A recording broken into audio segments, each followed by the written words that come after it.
Deep in an underground secret Pacific Island lair, Pop Culture Minefield presents Saturday Morning Funtime.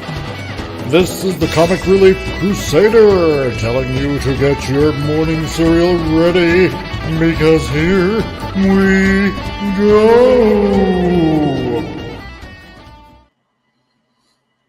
Well, good morning, everybody. Welcome to another Saturday Morning Fun Time. Everybody's going to roll in at their leisure. So we've got Shanatsky is here. We've got Steven, Deleted Scenes. And, of course, in charge of our chat, we have Martin Acosta Santana from Venezuela, Indiana. And he's got a very thick Indiana accent. And but I don't know who else is going to pop in this morning. Eventually people will pop in that's on the show. So we're going to be talking a little bit about some of the stuff that's been airing this week, and some other things. Supposed to have a special guest here today. We'll see if they show up. We shall see. Right now we've got John Das Wolfen in the chat. Parrot Head is here. What's up, Parrot Head? And Keith is here. There's Keith. So it is Saturday morning in California and in Colorado. It is noon here in Missouri, and it is afternoon on the East Coast. But I call it Saturday Morning Fun Time because fuck it. I wanted to call it that. Let's see what is going on today. I'm still waiting for that link. Did you send it? You did not send it to me yet, Steven.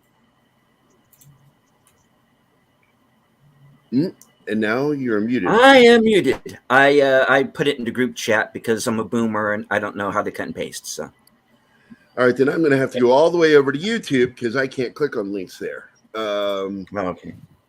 Yeah, let's complicate things. I mean, you can send it to me at Twitter too, because I always have Twitter open in the background. Okay. And I'm looking on there to see if you send it. Is that it? Yeah, here we go. That's not the link. What is this? Oh, well, that. Look, man, Jesus Christ, it's Hollywood. You know, this is what I keep saying to people. Look, it's coming from Hollywood. That's the left coast, not the liberal coast. It's the left coast. And it's chock full of lefties. Not liberals, lefties. And to get shocked and surprised that they said something stupid is ridiculous at this point. We expect it. I don't fucking listen to them. I don't subscribe to them. I don't fucking want their shit in my news feed. Look, if I went crazy in my news feed, I'll get my sister in there, Michelle, because she'll post crazy shit because she's, crazy. I think I'd rather talk to your sister at this point. No, you don't. Compared to these people. No, you don't. I know it's funny sounding, but no, you don't. I like to talk to them, with a shotgun. No, look, and I just keep telling you guys this. Stop listening to these fucking people. Stop reading shit that they said. We know they're going to say it. One, they either fucking believe it, or two, they want to keep their fucking job because they work for people that believe it. What are you going to do? You going to fucking stop watching everything? Because I'm going to tell you, maybe over 90% of Hollywood is leftist or buys into the leftist ideology. So you're just going to entertain yourself with what? Video 8% games of what's out there? Video games chock full of manga, too, Martin. anime. Manga is the only thing safe. Not the old because ones. Japan will not fucking bend a knee to the fucking left. There is actually a risk. I'm telling you guys, stop fucking reading these people's things. There's actually a risk of that because certain companies are talking about making their stuff have more of an international appeal, and the people they're talking to are telling them diversity. This inclusion. wave is going to eventually dwindle down because that's the thing about waves. They come and they're done. This is going to, I think it's already hit its peak and it's going to start dying. And what we're seeing now are death throes of these fucking idiots. But you're always going to have little ripple waves afterward. And companies are starting to feel the pain of listening to the left. These crazy fucking leftist lunatics and their fucking ideology. And they're always going to be there. They're always going to be fucking tweeting or on social media somewhere saying something stupid. And they're always going to get somebody to listen to them. But the fact is, we're going to start seeing a major shift because Hollywood has lost billions of dollars from listening to these fuckers. I wish I were so We're seeing optimistical. It is so. What do you think's going on at Warner? What do you think? Because look, no matter what, you're going to have woke people. Fucking Discovery is woke, but they're not stupid woke. What they do is they put the woke stuff, they put good stuff out, and they put woke stuff out. But if the woke stuff doesn't have legs, it goes away. That's how you do things. And woke people have a right to their entertainment. They're allowed to it. I mean, we would love to say, no, they're not. That then we're as guilty as they are. The minute you do that, you're as guilty as they are. So let them have their fucking woke entertainment. But I'm telling you, there's not enough of them to get the numbers that are needed to keep shows going. So they're always going to fail. They're always going to fail. But they're not going to stop. What I care about is that we have TV and movie theaters back where they are supposed to be, with neutrally entertaining, well-written, action, drama, comedy-filled films. And comedy where it belongs, not like fucking Taika Waititi does with Marvel. And he's woke as fuck, but he's woke in a different way. Because he's a fucking womanizer. He's a male feminist. Of course he's a womanizer. Yeah. Every male feminist I've ever met is a closet woman user. Every single one.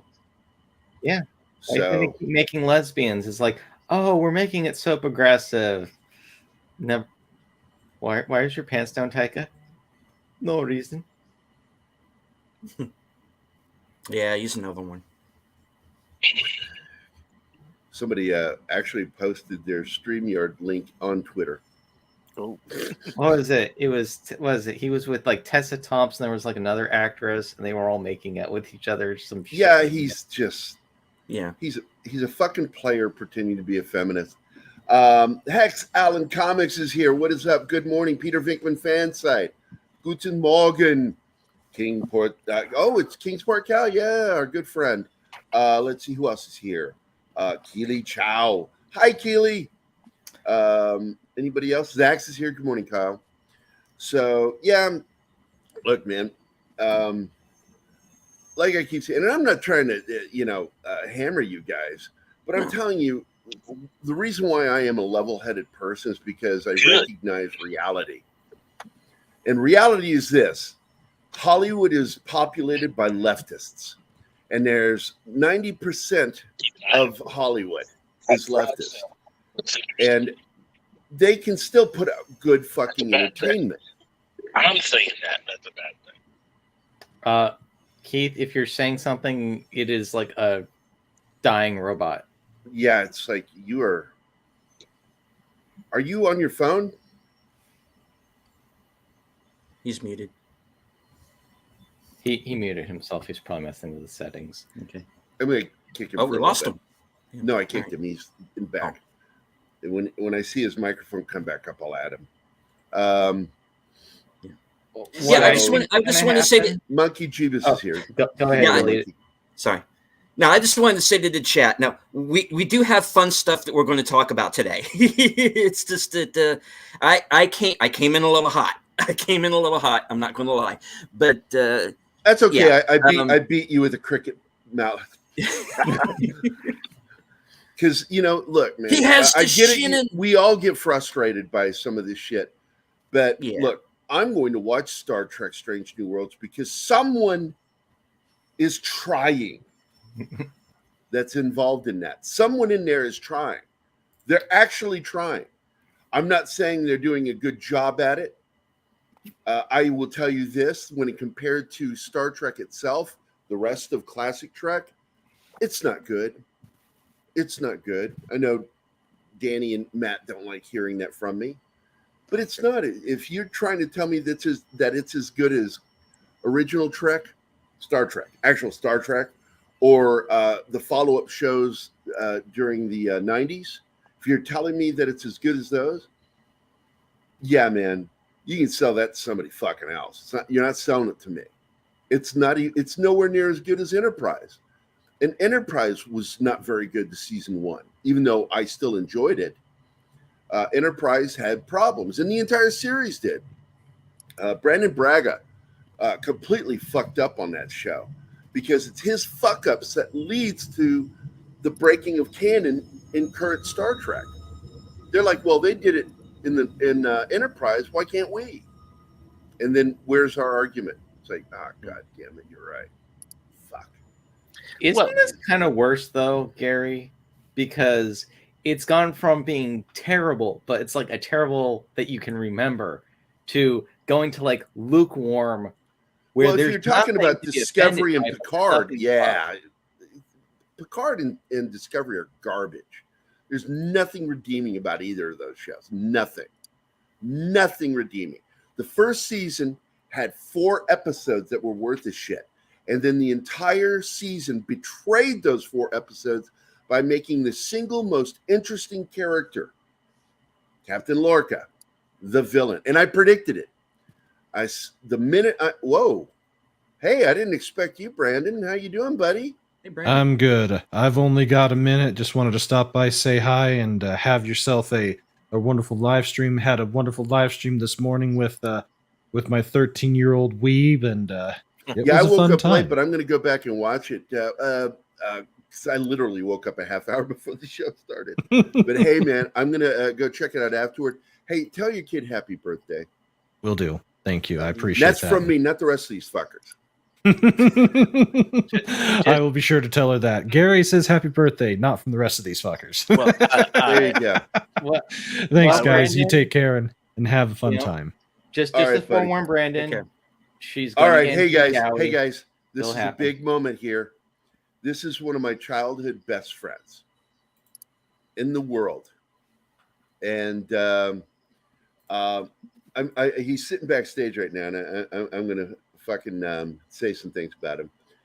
He's one of 3 people that kicked my ass in chess. Let's see. He was my walking to school buddy. We would walk to school every morning over at Walker Grand Middle School, and we would always stop at this corner gas station to buy bubble gum and Tic Tacs because it was the thing back in the 80s. The late 70s, early 80s was to buy that shit. And this was in the 70s, actually, when we were doing that. He's the guy who introduced me to listening to Richard Pryor albums. And I think he introduced me to Red Fox, too. Listening to records on I think his dad's record player. I think it was his dad's records. And I'm not sure. I'll have to ask him whose they were. But I've always assumed they were his dad's. And because I couldn't picture him buying those records because it had the fuck word in it.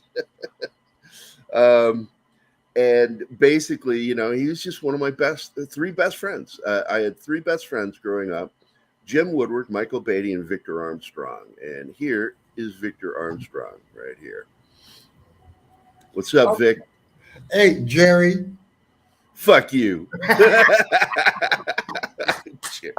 Definitely That's the friends. other thing. When we were kids, he would call me Gary Gnu because we watched that show in the mornings, Great Space Coaster. Remember that shit? Yeah. Oh, You got Gotta any correct you on one thing. GNUs? I got to correct you on one thing, Gary. What? It was not Tic Tacs, man. It was Jolly Ranchers. Well, Jolly Ranchers were what you would get. I would get the little thing of orange Tic Tacs because they were monster good. No, But man. we would always buy Everybody had bubbly to have the apple sticks. apple. Yep, Yep. the apple sticks. Those are good, man. Holy And- crap! Our childhood was awesome with that candy. It was. I really would like to thank you for putting me in, the same type of atmosphere of Jim Woodward and Mike Beatty, especially Jim Woodward. Jim Woodward's a great guy. Yeah, I went on record I'm going to saying- get both of them on here one at a time. I'm not going to get all you guys on at once. And here we go. Finally, is he here? Yes, he's here. There's my partner in crime, Keith. Fucking Adam Martin. Jesus Christ. But I'm going to put you up here at my window, and I'm going to go up here where Steven is. And Keith, I want you to meet Victor Armstrong, finally. Hi, Hey, Keith. Victor, how's it going? Doing good. Seeing you with Gerry. I'm glad you're taking care of my buddy. I realize it's a heavy load to carry the show, but you do a good job at it. Thank you Yeah. very much. Hey, he's a great guy. He is. Gary's black friends keep popping in. Kingsport Cal.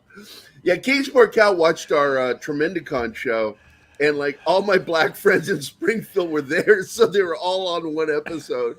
And I keep telling, Keith, I said, because I grew up in a poor neighborhood, majority of actually at first, all my neighbors were black, Mm-hmm.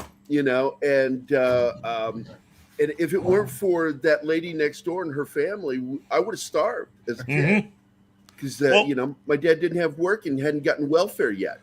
I thought about you last night when I took the wife out to the movies because we went to go see Elvis, and let me just say personally, I mean it was a good movie. It's very well done. Baz Luhrmann, yeah. Baz Luhrmann did a very good job with that. Look, if it's not your cup of tea, I get that. Mhm. But the fact is, I don't think he's capable of making actual garbage. Because some people are saying it's garbage. I'm like, no, I don't think so. This is not Elvis's story. This is Captain Tom Colonel Tom Parker's story, version of events from his about point of view. his experiences with Elvis. And let me just say, you know what? Denzel continues to show everyone that, kind of like Tom Cruise, Denzel continues to show everybody how talented he is in other areas. Whoa, Denzel. Denzel Washington. What about him?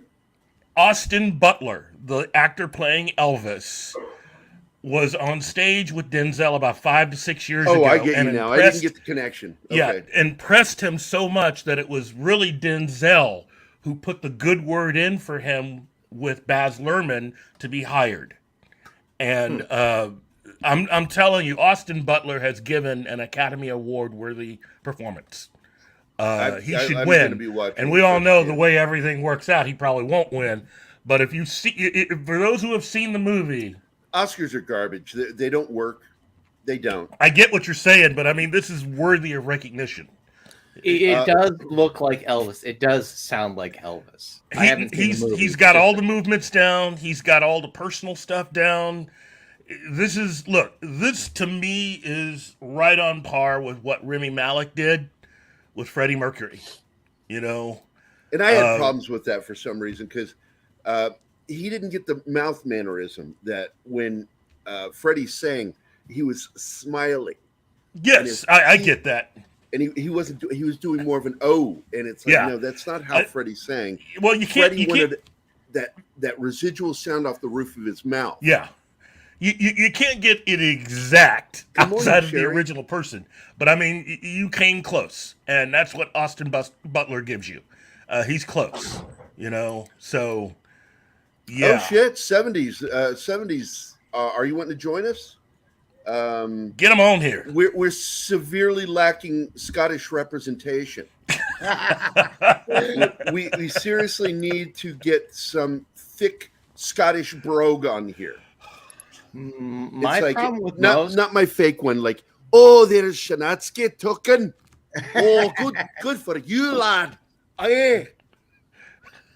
My Go ahead, problem with Wheelat, a lot go of ahead. musical movies, especially anything about Rockstar, is they tend to avoid the more druggy related stuff that they ended up doing. That's the thing about this movie. This is from Colonel Tom Parker's point of view, so all of the bad stuff's in here. Really? In fact, again, this They is actually do the whole letter to the father, going, "Don't worry, I'm not doing anything," and then plowing. Well, again, this is from Tom Parker's point of view. What I really enjoy about it is, for those of us that were alive when Elvis was around, I never understood how the whole deal with Vegas actually came about.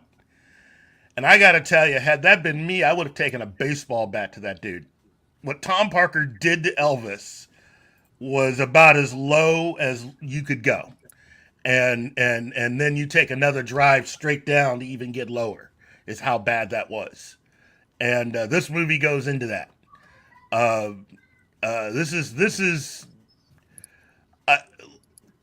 Tom Hanks has done it again. I mean, this is a guy who. So they do show the villainous side of him, right? Well, and that's the thing. It's just like the movie Joker. He's telling the story, so you're getting it all from the his point of unreliable view. narrator.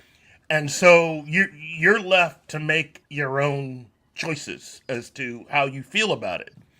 But at the end of the movie, there is no doubt what he did, and how he turned how he turned his life upside down. And again, Elvis was only 45.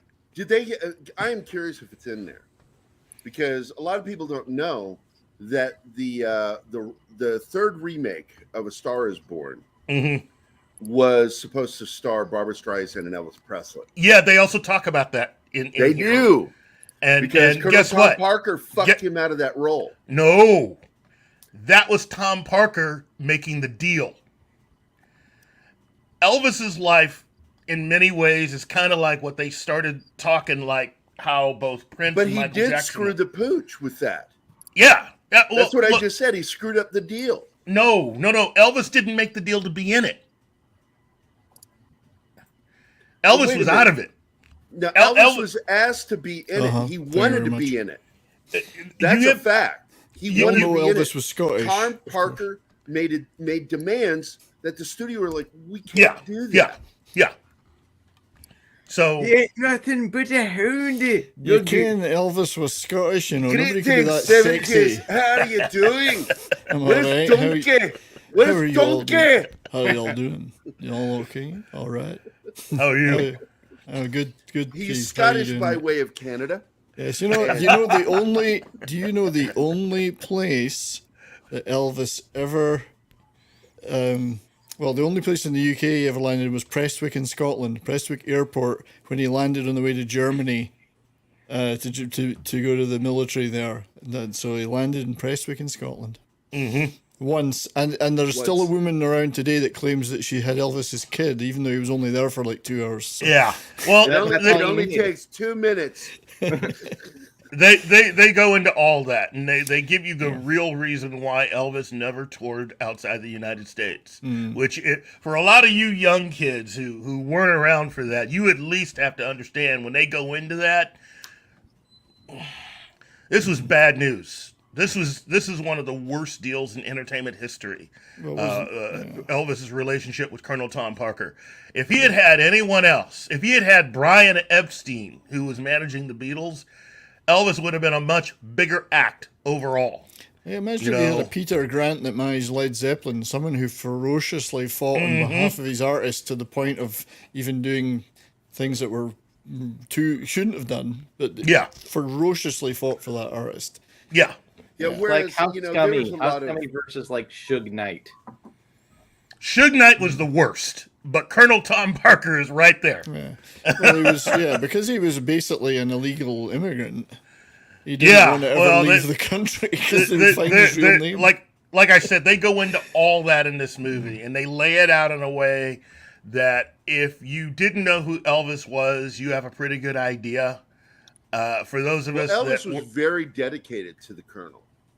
Oh yeah, a lot of people were like, "Why?" They go into that, and the whole Vegas thing to me would have been the straw that broke the camel's back. I would have knocked him the F out after that.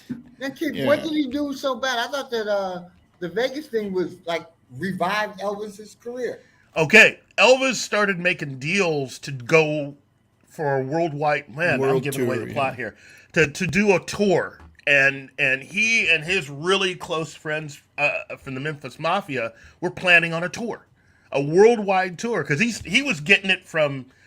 He was really close with BB King and others, and BB was telling him, "You got to go out there. You got fans all over the world," and so he was wanting to do a world tour. And somebody found a way of talking him out of it. What was supposed to be a 6-week engagement turned into 5 years. Well, we all know that the Colonel had a big gambling habit, so it suited him down to the ground to be stuck in Vegas. I can't say any more without giving away too much of the plot. But sorry. When Elvis, well, in the immortal words of the Chili Peppers, give it away, give it away, give it away, now. give it away, give it away, give it away. Spoilers from here on in. If you don't want to know what happens, but Elvis dies at the end. Sorry. Wait a minute. Basically, oh my God, does he die? Basically, in the Colonel had 1977? What? Too soon. Is there a disclaimer at the beginning that says no cheeseburgers were harmed during the making of this movie? No, it would be a banana bacon Peanut butter, banana. sandwich. Peanut butter sandwich. He liked. He had a refrigerator in his room, and he kept Snickers in there. Snicker bars, refrigerated Snicker bars, because he loved cold Snicker bars. I think he said it reminded him of his mother. I don't know. That's weird. Also, it was fried peanut butter and banana sandwiches. Fried and when he was exclusive at the Imperial, Elvis had the topmost penthouse suite, right? Which was, nice size, nice view of Vegas. The entire floor underneath him was what Colonel Tom Parker controlled. He kept a close eye on him, and it was unnerving. Was the Colonel married and had kids? No, not that they. His whole focus was Elvis and what he was doing, and he found a masterful way Keith, of what year did he manipulating die? groups of people. Colonel Tom Parker outlasted Elvis by a little over 20 years. That's just horrifying. Yeah, and it took till he was dead to really regain control of the estate and start packaging and producing the materials properly and restoring Elvis's reputation. Actually, after Elvis died is when they started going through all the financial stuff, because Colonel Tom Parker Elvis almost managed to get him out of his life, and then Parker did something that was so underhanded and kept him there. And that to me is the saddest part of the movie towards the end. And that's in the when movie. Elvis finally realizes what he's actually he's been made a slave, and he can't get out of it. Yeah, and, the Colonel was a huckster. A barker, and a fairground barker, a huckster. Yeah, he was. So at the end, after Elvis had passed away, they had a massive investigation and went through all of the financials and found out that he had scammed Elvis and his estate out of a lot of money. So they take like 50% of everything or something. Some the money you took out was crazy. Yeah. So they found out that he had overcharged the estate, and basically, I think ultimately in exchange for his cooperation, he was allowed to stay out of jail. And live his life there, and in the only place where he could be, which is he stayed right there in that hotel. And it's like, had that been anybody else, they would have done jail time, at least, Sure, and I think that was partly to protect Elvis's reputation, not to protect the Colonel. Yeah. Gerry, So I have a question. Yeah. Like, both you guys are in the entertainment field. Y'all both have agents. Y'all sell creative and artistic property, right? Mm-hmm. Yeah. It's like, the gentleman said, that 70s rock fan said, he took 50%. What is a good amount for an agent to take, and what does an agent actually really do? Agents are supposed to be getting you work, getting you contracts for deals that include selling merchandise, stuff like that.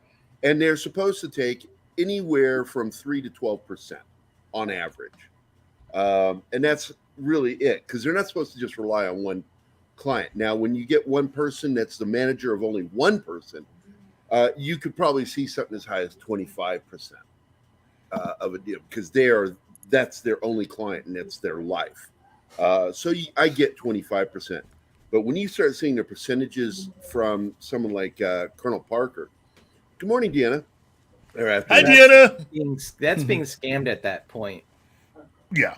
Well, Yeah, there's no question. Yeah. Also, the music business, there are other things that go into having a career in the music business. If you are a person of note within the business, you then, for instance, let's say someone discovers you on the street.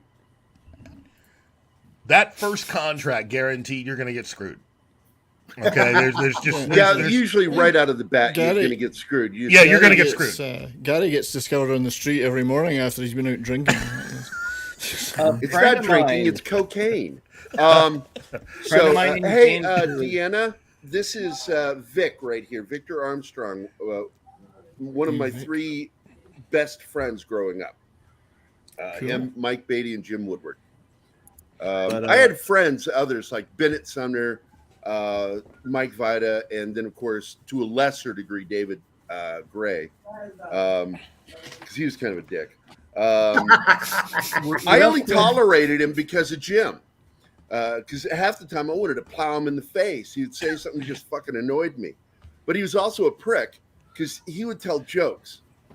And he would wait till I was taking a drink of something to do the punchline. And I know several times I spewed milk out my nose during lunch there at Walker Grant. But, David died. In fact, we have at least 6 people who have died since 2000 from diabetes. You and I. We have Peabody. I saw that. And the guy you punched in the face because I told you to, and you shouldn't have done it. Don't ever take advice from me. I still think it's the right thing to do. It was. With what he said, he earned that one. But I didn't realize you just turned 18. So, Vic, you knows I spent years feeling guilty over that.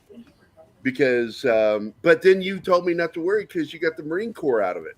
Yeah. Straightened your life out. And I'm like, then I don't feel guilty anymore. I'm glad you punched him. But then I got the two of you to talk. I did talk to Mike, and before he died. We made peace with that. And it's funny because thinking back, being 57 now, looking back at that time, I understand that Mike, I feel bad for him. He didn't know no better. Yeah, he had a problem with filter because if you remember, I knocked him out in school. Well, I knocked him down a few times, but I actually knocked him out in school. And I grabbed him, spun him around in front of the this door. Before punching him, I opened the door, leaned back, and then I square nailed him right in the fucking right here. Right in the triangle. And he was snoring. I hit him so hard. He was doing that breathing. But I turned him on his side, shut the door, left him in there, and I went out the door, and I'm hauling ass. And that was one of the days. You remember my dad. I remember your dad. Because he was always at Cal's Arcade, but he decided to walk over the highway, come over and meet me. And I'm like, what are you doing? And I'm like running. I said, I'll see you at Cal's. I don't want to get busted. Because I was afraid I was going to get in trouble for knocking him out. What I'm saying, Gerry, is that when I talked to him, he even then didn't realize what he said was so offensive that he was starting a lot of shit where I kind of had to hit him. Yeah. Well, I'm still blown away because, I still don't understand the Genghis Khan comment. It's like, he was Asian. What do you say? I don't know what Mike was thinking, man. He was crazy. And I remember you walked up, you were so freaked out. You were like fucking on cocaine, freaked out. You were like, man, Gerry. You called me Gerry all the way from elementary to high school, Gerry. And so when I heard hear Cleveland Brown talk, it always makes me think of the way you said my name, Gerry. Hey, however he said it, everyone. And I always thought maybe you were from Maryland, but you aren't.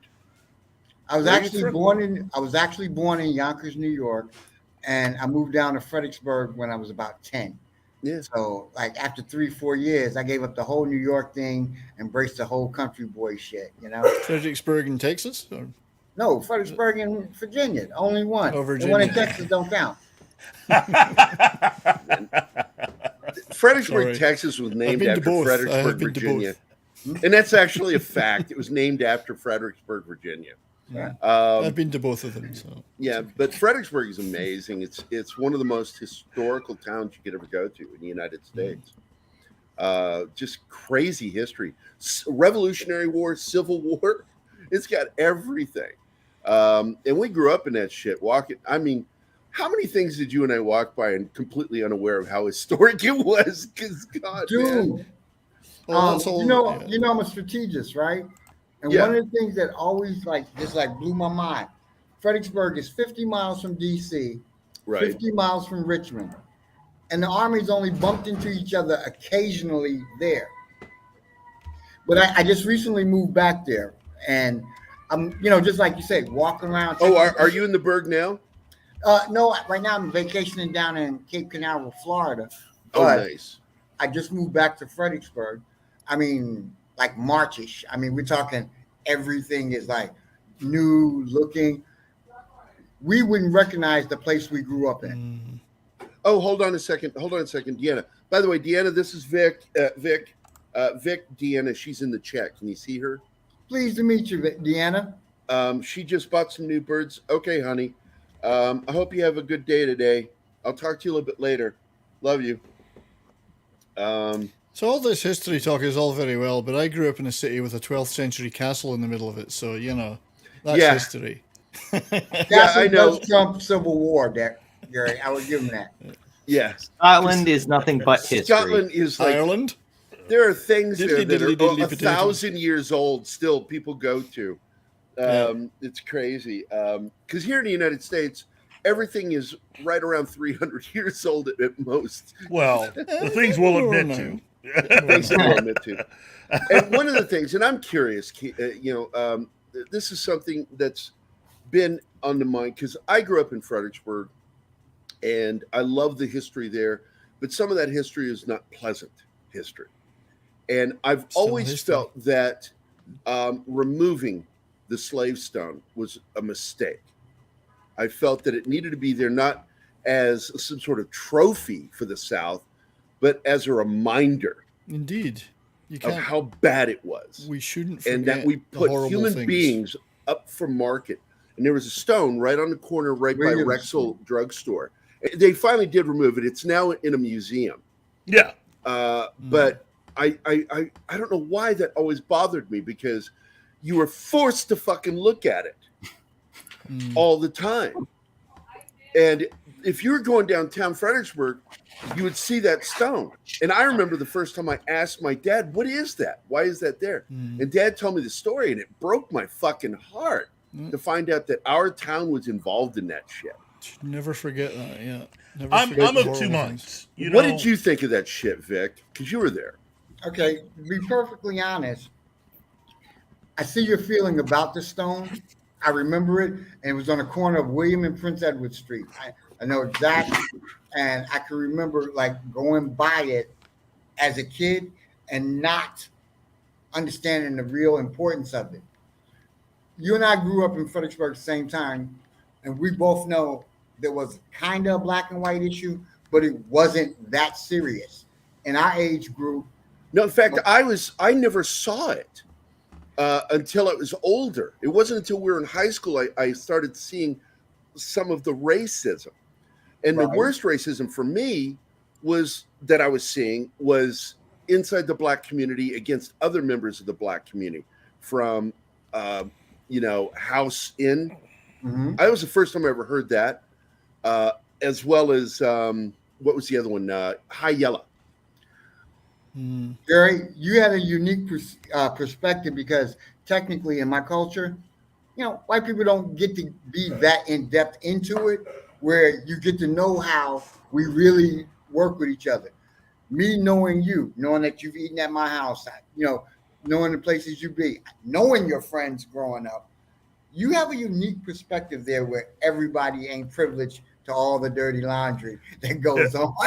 Oh yeah, Gerry, you have that same unique privilege that Elvis had. Because Elvis had the same. It really is, and I've said this time and time again. I felt so privileged to be part of and accepted into the black community of Fredericksburg, and so it was because Vic will tell you, I didn't give two shits what color your skin was.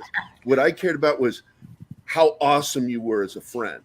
Yes. And Vic was an awesome friend. Let me tell you, this guy. When he got called the N-word by Mike Anderson, who did he come and talk to? I came and talked to you. This fucking cracker. and I didn't even know what cracker was. None of you called me a cracker. No. I didn't learn what that was. You remember Lawrence Holmes? You remember him? And yes, Anthony, I do remember Anthony Jones, because we were in a band together.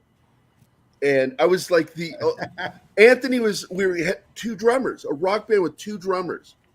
And Anthony was the other drummer. Anthony, of course, helped me a lot with my own. At least there was one good drummer in the band then, eh? But when we were breaking down after a gig, this big, burly black motherfucker walks up to me and he goes, "Yo, man, you're pretty good for a cracker." And I'm sitting there with my kit. I can't remember. I was holding one of my drums. And I just sort of looked like a deer in headlights just looking at him. And then I looked back at like a child looking for approval from his parents. I looked at Anthony and Lawrence, and Lawrence goes, "It's a compliment. Take it." And I didn't know how good a singer he was until I was in a band with him. He's a good singer. Lawrence, yeah, you remember he sang that thing at prom for the Holmes girl, not Holmes. I didn't go to that prom, so I didn't get to see that. Yeah, Lisa Davis. He sang. Oh, Lisa, yeah. And he brought the house down, had a bunch of panties wet on that one, so he could sing. Oh, Lawrence Holmes, man, you know what brought him down? Cocaine. I didn't want to put the brother's business out there. I heard that. But I talk about all kinds of personal shit. I never on this show, seen it, brother. So I'll neither confirm nor deny. He lost his teeth in an accident, his front teeth, and that fucked up his singing. And I think it was on a bicycle. He was 10 speeding because I think he got a DUI and couldn't drive. And he hit a bump and hit face first into his handlebars and took his front teeth out. And so he had bridge work done, and it fucked up his singing for some reason. And so he just sort of disappeared into the woodwork. And then another guy you and I knew had fucked up problems, and he ended up dying from it, killed his grandmother was Gerry. Gerry Richardson. That is like broke our heart, man. Broke our fucking heart. That right there was like one of those things that like Gerry was such the golden boy of Fredericksburg that was just like, you've got to be shitting me. Because and I had just seen him 3 weeks before. I'd been playing at the Holiday Inn. My band had played there. And after we'd played, we stuck around and had drinks with everybody. And Gerry pops in. And we sat there, we talked about our kids. Had a great talk. Because the last time we'd seen each other, we almost got into a fight. The last time we talked to each other, he was on steroids. And he got aggressive with me. And I turned to him, and I remember it was in the hallway over on the far end where the science classes were. You remember that wing that went way over, and they ended up like doing all the work on. And Mr. Carter's class is over there. And Idaho Carter. He got a confrontation with me, and I put my books down. I stood up and I said, "Okay, Gerry, I don't care how beefy you are right now. I will fuck you up in a fight. So let's go." He wouldn't fight me.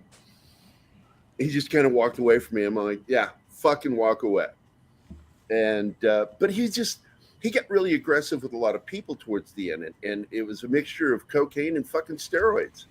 Wow. And I got pissed at his funeral when some of those people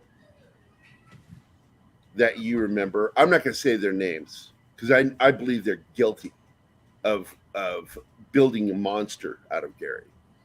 And but you know some, they were big names on the football team, went on to college, big name in college football. And the initials of one of them was CM. And you know who I'm talking about. Yep. And when they showed up at his fucking funeral, I remember talking to some of our mutual black friends because I sat in the back with them. Stanley was there. Tim was there. And I turned and I said, "Those motherfuckers have some goddamn nerve showing up here." Because they were the ones that got him on that fucking path. Steroids and cocaine. The rich kids. Like back in those days, hell, trying to get a little weed was a big issue in our town. I tell people all the time that we grew up in a town so damn close to Mayberry that you wouldn't believe. No one locked doors. I mean, you are one person that can confirm this for me because I tell people all the time. I believe that Mike, whatever his name is, that created Beavis and Butthead, Mike Judge, visited our high school and met John Sweeten and Randall Hedge. I've always thought that too. See, I'm not the only one because they laughed and fucking talked the same way. And he walked around all the time with either Metallica. John Sweeten always had AC/DC, but Randall would have like Metallica. And I'm like, when I saw Beavis and Butthead, I'm like, what the fuck? I see it. But you know what the thing that always got me? Somebody who does not get enough props from my hometown. Who's that? Judge Reinhold. No, we knew him. And, I know. I'm sitting there. I remember he was watching a senior him in when drama. we were freshmen. Yeah, I remember seeing him in Oklahoma singing, and I remember when he was in Fast Times at Ridgemont High. You know how you looking at somebody and go, "I know that guy from somewhere. I know." Yeah, I'm going to tell a quick story from Drama Club. Okay, and this was funny. He was a senior, like I said, and all these girls were bitching and moaning. We know some of the girls about their football player boyfriends. You know, the Drama Club is very much like Glee Club. Okay, and they're bitching about their football player boyfriends not being more like us. And she, you know, this one girl said something, and Judge turned to her and he says, "Why do you do that? Why do you bitch about your boyfriends not being like us when you just could go out with us and forego all the problems?" And she got quiet. And it was funny. Judge Reinhold shut her down. Like that, you know, that aspect of our town is like, man, you could get me on a tear about how, like, if you was a teenage boy in Fredericksburg, unless your daddy was rich and had a name, you were not messing with no teenage girls. In our culture, all the black girls were dealing with dudes 18 to 25 who already had cars. The white girls were dealing with, you had to have money, bing, or already be in college. If you're like 15, 16 years old, no car, no this, no that, it was not happening. Well, I tell you, you know, and I followed suit myself because I had crushes on several girls in school, but I would not fucking do anything. But I worked at McDonald's with Jim and Beatty. And I would meet girls that were going to the college because they'd go to school and worked at that McDonald's. And I started going out with Kathy Greisen. And I remember the insanity of the day when she showed up. She'd been out sunbathing and then she thought school was over and she was going to come pick me up. She shows up walking into the first hallway all the way down there by the parking lot, coming in the building in beautiful tan. God, she was so gorgeous. And she comes walking with a green, beautiful bikini. And I remember fucking George Washington, all those motherfuckers were like, what the fuck? This grown-ass woman walking in barefoot, fucking hot, practically naked is really, because that bikini really was not much. And she walks right over to me to pick me up. And all the brothers were like that. And I'm like, what can I say? I'm going out with a college girl. And I fucking love that shit. But I'm serious. I remember that. I think it was George Washington. Big, tall motherfucker. He always had his afro kind of going forward and the pick always in the back. Okay. Not Are you sure you're talking about George Washington and not Punch Up? See, it could have been him. Because the names, I get confused with the names sometimes. Because like George Washington is a small. His nickname, I think his nickname was Chucky. Ringing any bells? That he was just like, when she walked in the door, he's like, yo, mama. It was so funny. And then she walked over to me and hooked her arm around me, and then his eyes got really big, and I went, what can I say? One of those great high school moments. Man, and I didn't last much longer than that, because it was only like 2 weeks later, the incident with Mike Anderson happened. And I'll go ahead and tell it. Mike called him the N-word. Not only you, he said Martin Luther King, Malcolm X, and Genghis Khan. And that one still throws me to this fucking day when you told me that. I'm like, Genghis Khan? What the fuck was he talking about? And you said that's what he said to you. And I looked at him, did he really say? I thought you were fucking with me. And you're like, yeah, he fucking said it to me. And I'm like, well, you need to knock the shit out of him. But he was already gone because he had his car and he took off. So you had to wait, and I wasn't there. I was there to pick up my shit and leave. You mentioned the story. You're leaving at the cool part about the whole story. Okay, let's hear it. Epic story, you know. It's your story. You tell it. All right. What happened back in the day? We're talking about like 79. No, excuse me, 81, 82, 83. It's got to be 81. Because I'm about to turn 18. I was born in 64. Right. And I'm about to turn 18.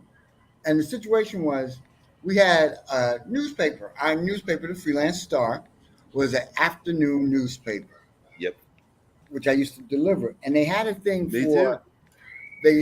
for a copy boy to actually go out and write little stories and bring it back and it would make the paper. Mike saw the ad before I did, and he put in an application, and I had mentioned it to him. Because like the odd thing about Mike was, he was kind of a dick, but he was a chess player. And so yeah, a nerd. He was just one of us when it came down to it. And the thing is, short of Jim Woodward, I was the best chess player in our school. Yeah, and you two were the only two in school that could beat me. And don't forget Mike Comstock and my brother Tony. Michael Comstock, yeah. Well, I never played your brother. But the thing was, we were like cool ass nerds that, you know, bam, I'm kind of like a little mean ass thug. Jim is just like totally laid back, cool. And then there's Gerry. And Mike would hang out because he just filled out the chess thing. Well, he was an underclassman. He was behind us a year. But he hung out with us. So we would all get together and play chess. So in a way, I guess I thought me and Mike were friends. We played chess, blah, blah, blah. We was in a chess club together, this. So I asked him casually, walking down the hallway, getting ready to turn to go up the steps. I go, hey, Mike, I saw that, you know, reporter job for the Star. Did you get it? And are there any more positions left? And my man just walked me all up. He go, no, not for people like you, and kept walking. And whoa, yo, Mike, wow, hold up, man. What do you mean, not for people like me? And my man just casually, niggas, and walked off again. At this point, I'm like, dude, and it's like any high school in America will tell you, when there's a change, the hallway is full of people, and we're on the steps. So when he said that it literally, all the steps, everything in there just got completely quiet. And it's no, I'm not imagining all eyes on me. And then he's going to walk away like nothing just happened. And I'm standing there shocked. And a couple of my friends like, yo, Peanut, you ain't going to whoop his ass? And I'm like, I really just can't believe he said this shit. And he goes, oh, no. It still blows my mind because he was stupid He said it, sometimes. and he meant it. I went, so I'm sitting there like still, when Gerry said earlier that I came to him frantic. Yeah, I'm completely frantic because. Yeah, you're spastic. Your arms and legs are I can't believe this going. motherfucker said this.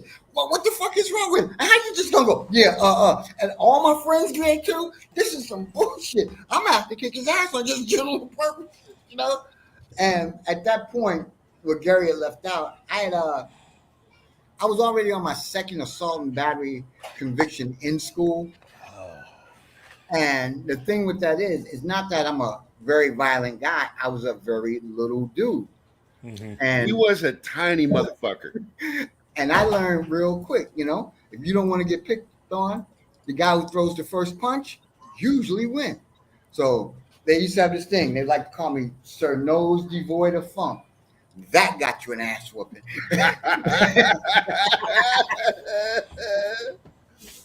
Gerry mentioned earlier, high yellow. Oh, that would get you an ass whooping. You remember Chester Pratt, because I'm still friends with that fucker. Yeah. That was the first person I ever heard called that. He says, and he was one of the black kids in English class. He says, "Shut up, you high yellow motherfucker." And I'm like, "What the fuck is high yellow?" Well, I'm canned at the moment, but yeah. Well, the whole thing was that there's almost a yellow hue to a certain amount of white in a black guy. Now, you're right about that, but you got to understand. Back in 1980, I was a rarity. Nowadays, my people are everywhere. And I think would you show everybody your hair? I fucking love what you did with your hair. Look at this shit, man. Look at that. Now, I'm going to tell you something. This guy had short hair his entire fucking life that I knew him. And look at this shit, man. Look at this. He's the Predator. Fucking Predator. Turn around, turn around. In my 50s. Look at you, man. You look cool like thing is something that- right off of a Power to the Brother poster from the 60s and 70s. Look at that shit. Now, this is a fist. Hey, no, this is a defense mechanism. I was living in the DMV district, Maryland, Virginia. Up in Maryland, if I walk around with a shirt and tie and a crop haircut, that's victim looking. Throwing some dreads, walk around like you just don't give a fuck. Nobody mess with you. See? Yeah, as a white guy, I got to tell you, I was up there and I would have to do medical deliveries. And I got locked out of my vehicle one time and I had to wait an hour for people to get there. And I seriously did this. I started fucking ranting at myself, having an argument with myself. Nobody fucks with crazy. Thank you. They leave you the fuck alone. I sat there going, shut up. No, you shut up, motherfucker. You're the one who locked yourself out. No, I didn't. You did. Nobody fucking walked near me. Yeah, of course. There we go. Fat Steven is in the house. He has an interesting little image here. There it is. That's Gerry as a dwarf McDonald's employee. It's actually Down syndrome, but I didn't want to. Down syndrome? Yeah. Oh, come on. Gerry was never that I'm thin. down with that. Gerry was never that thin. I was never that thin. Fuck Tina, yeah. nice to meet you. I don't think we've been introduced. It's a pleasure meeting you, sir. Oh, thank you. This is our good friend, Fat Steven Seagal. Justice of the Taco Supreme Court. Thank you. And of course, that wasn't Gary serving anybody. That was Gary's actual order. Yeah.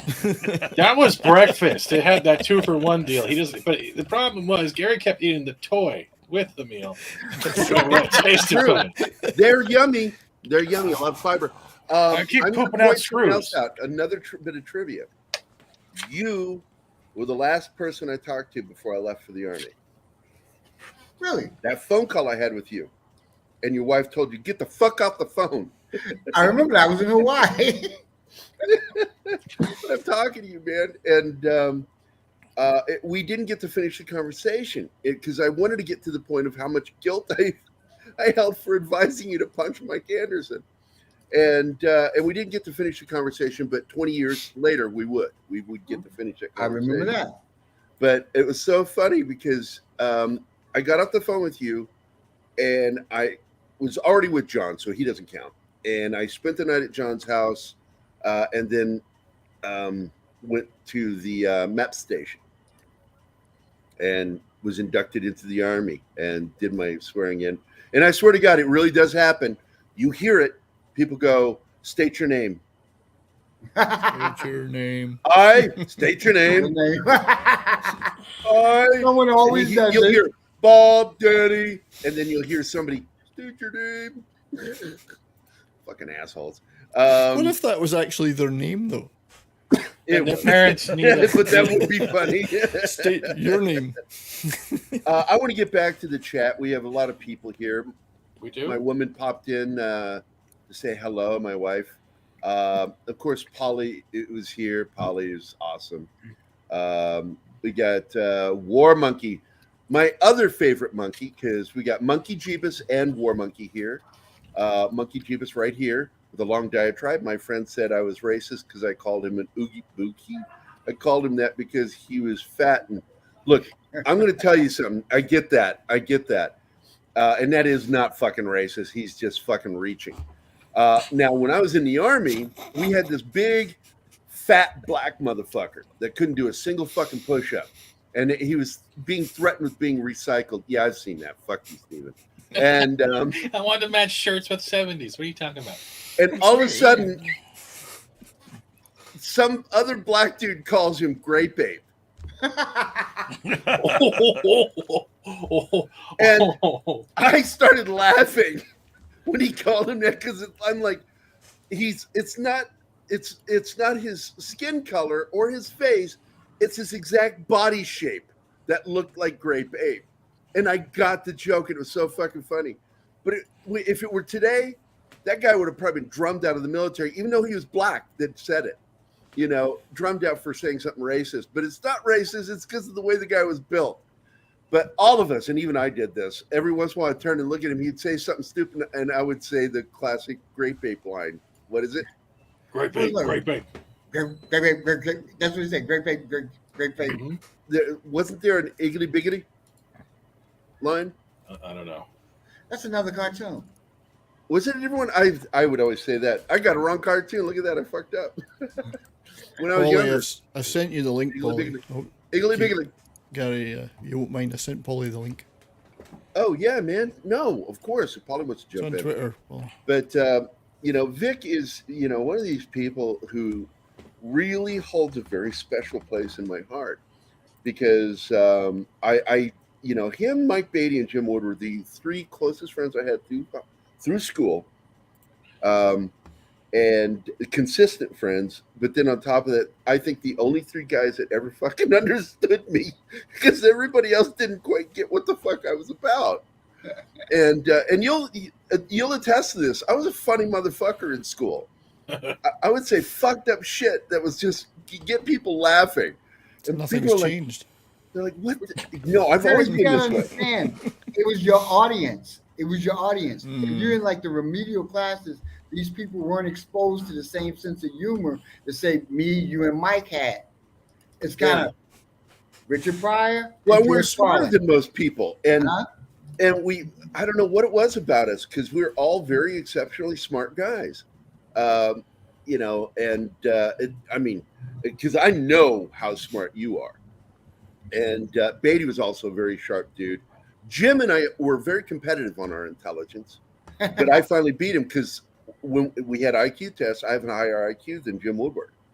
And I'm like, ha, motherfucker. Yeah, you've got a double-digit IQ. Yeah, whole 10. That's how they do it in Scotland. Well, how many holes are in golf? I mean, there's no three digits in Scotland. There's only one thing that reaches double digits in Scotland. They get excited when they get to 88. When they hit 88, 69 I'm is not my saying IQ. that Scotland is filled with, No. I'm not saying Scotland is filled with functional retards, but they're We're not functional at all. But 70s, what happens if you have a dyslexic Scot and they get the 69 mixed up? What happens then? You know, that's dyslexic right. Scots They're just put very the- old. This doesn't seem very sexual. We're just No, wait a facing minute. opposite ways. Dyslexic Scots put the roll at the beginning of the word. I thought they put the roll in the rim. That's a Canadian. That's our Canadian thing. I can't I remember. thought that's what she said. Oh, jeez. 1990 called. Can we get a new joke?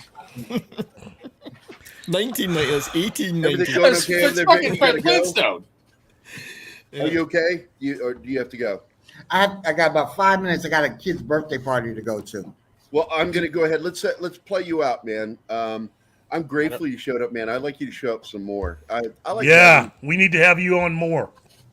You just said He's saying that so he doesn't have to show up one weekend and you can get all the jokes. That's always what he's saying. I was being on my best behavior listening because Gerry will tell you my natural personality is more like, hey, what? Yeah. Because I really wanted to get into that Elvis. Well, you and Mike Beatty both. Both of you guys were like, Jim and I were always kind of like funny but withdrawn. You guys were just fucking in your face. You and Beatty. Well, before you go, I want to show you. Can I show you something Elvis related? Yeah. Sure. And This sorry. is a painting that a friend did for us of Elvis's gold lame suit. And you can see the Rolling Stone magazine above with it on the cover. It's taken from that cover. It's life size. I mean, that's the right height and everything. It's huge, beautiful painting. It was done specially for us by a friend. It's gorgeous. It is gorgeous, man. It's one of a kind. You won't find it. It was just there's only one of these. Can you zoom in a little bit on that? Yeah. That's actually really I well want done. look at that. It's incredibly done, and right to the. You mean she's got the coat hanger. I'm pretty sure the Presley estate would be very interested in that. Oh, we'd thought about offering it to them to display somewhere because it's unique. It's an artist friend of ours did it just for us because we're so into Elvis. So. Oh wow! And we usually find a nice spot in the house wherever we move to put it up. So it's I don't blame you, man. That's amazing. We're That's gorgeous. proud of Thanks that for one, sharing yeah. that, man. But Vic, I want to get you back on here again, but that means you got to be consistent with responding to me on Facebook. You not wait a month. There's also a second. There's a secondary thing too. This time I did. Usually I never pay attention to Facebook. Oh, I know. I This get time- so annoyed with that, Vic. You have Vic. You have to Are come you back. there, Vic? Vic, you have to come back for one reason. Like Keith can have a day off. So Gerry stops making me judgmental Keith for 3 hours on a live stream. I'm really sick of appropriating memes at this point. You know what? He's got important black guy stuff to do. He'll tell you. That's a common thing. Don't If talk Pete's too gotta much. go. Vic, Go on. I used to have. Would you please message me your phone number again on Facebook? Will do. This is my third phone since then, and I don't have your phone number anymore. I would definitely do that. Thanks, buddy. All right, guys, I Say got hi to your to boys and your woman, and tell her I will never forget her yelling to get you off the phone with me. It hurt my feelings. I moved on to another wife since then, but I Oh, I thought it was the same one. Okay. I'm All right, alive buddy. because me and my ex-wife are friends now, and I will remind her of Never that. mind. Hey, Gerry remembers when you yelled at him, yelled at me to get off the phone with him. But hey, Vic, I love you, man. Love you back, guys. Nice meeting to meet everybody. you. I'll talk to you gotta later, go. brother. And thanks for showing up, man. All Bye, right. Vic. It's a Peace. pleasure. Later, brother. So, there you go, guys. That's Vic Armstrong, man. Cool. I'm so tickled right now. You can show all the retarded pictures of me you want, man. I'm on cloud 9 right now. That's not I right. I feel didn't say that way. retarded. I said you look great as an employee. That's snazzy outfit. What the hell, man? I'm trying to make you look retarded. You do that yourself. Oh my God, Gerry needs more representation. Apparently. Fuck Yeah, he me. does. Did you guys hear about the Thanks, thing going Peter on? Venkman fan site. Did we hear about the what again? Supposedly, it's been confirmed that it's going to be, I think, the Atlanteans and Namor have been confirmed for the villains of Wakanda Forever. Yeah. So he's gonna be Atlantean. in the Atlantans or Atlantos or Atlantos, whatever they're called. Are they doing the Atlantos? Mesoamerica thing for them? Atlantos and Namor are the villains. They're for from Wakanda. Atlanta, Georgia. Yeah. That's what I heard. Hey, I wanted to show you guys something because I wasn't sure if everybody was aware of this with Elvis Presley. He had what was called the Memphis Mafia, and a lot of people aren't aware what that is. And this gentleman was one of them. And if you grew up in the 70s, you fucking knew this guy. He was on the TV series Bob Black Sheep. And he would tell stories and interviews about Elvis, man, because he was part of the Memphis Mafia. He was one of the earliest members of the Memphis Mafia. Walking around with fucking Tommy guns, telling stories about, oh my God. And this guy was great. What a great character actor. He was one of the best parts of Baba Black Sheep. And I know I'm not the only fan of that fucking show. I think Max Baer also became a member, a loose member. A loose member, right. And but this guy, Red West, tough son of a bitch, a real tough guy, and just the gentlest heart, but had some of the best Elvis stories I ever heard back in the day. And then I want to go to, because finally, you know, let's get to what we're supposed to talk about. Okay, Gary, I don't appreciate your born with white sin as of Twitter today. What? Yeah, I'm not joking. I'll find you the article.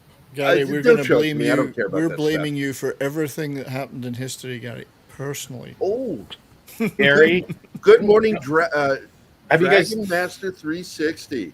Have you guys? Doing, my friend? Have you Punk guys Waddle done- is here. Punk Waddle. Have you guys done Orville yet? Not yet. No, we haven't done thank anything. Really? Haven't even started Gary, yet. what was it like wiping out the Native Americans in this country? Yeah. What was it like colonizing Africa? Hey, Gary, was Prima Nocte as enjoyable as it sounded in the days of Edward I? Did you Is this meet true? Keith? Is he telling the truth here? Fuck! I just highlighted something Are we talking about Atlantis? right here. Monkey Jiva says, "Is he joking?" Or I'm trying. Okay, there. Gary's angry face. what's up, my angry face? That's my Yeah, annoying they're face. gonna tie it into the yeah. It's not going to make people want to watch Celestial sank it. Okay, I don't remember that in the comics. Is that what happened in the comics? I don't think so, but they're still gonna try to turn it to tie that into the Eternals. Mm-hmm. They are Okay. really They're going. trying to sell those Eternals, man. I'm It was telling you, so hey, impressive. all y'all Eternals. that wanted to abandon DC, come on back. There's room for you on the DC bandwagon now. Come on. You know what? I'm Until the reminded Flash of an comes out. incident with Kevin Smith.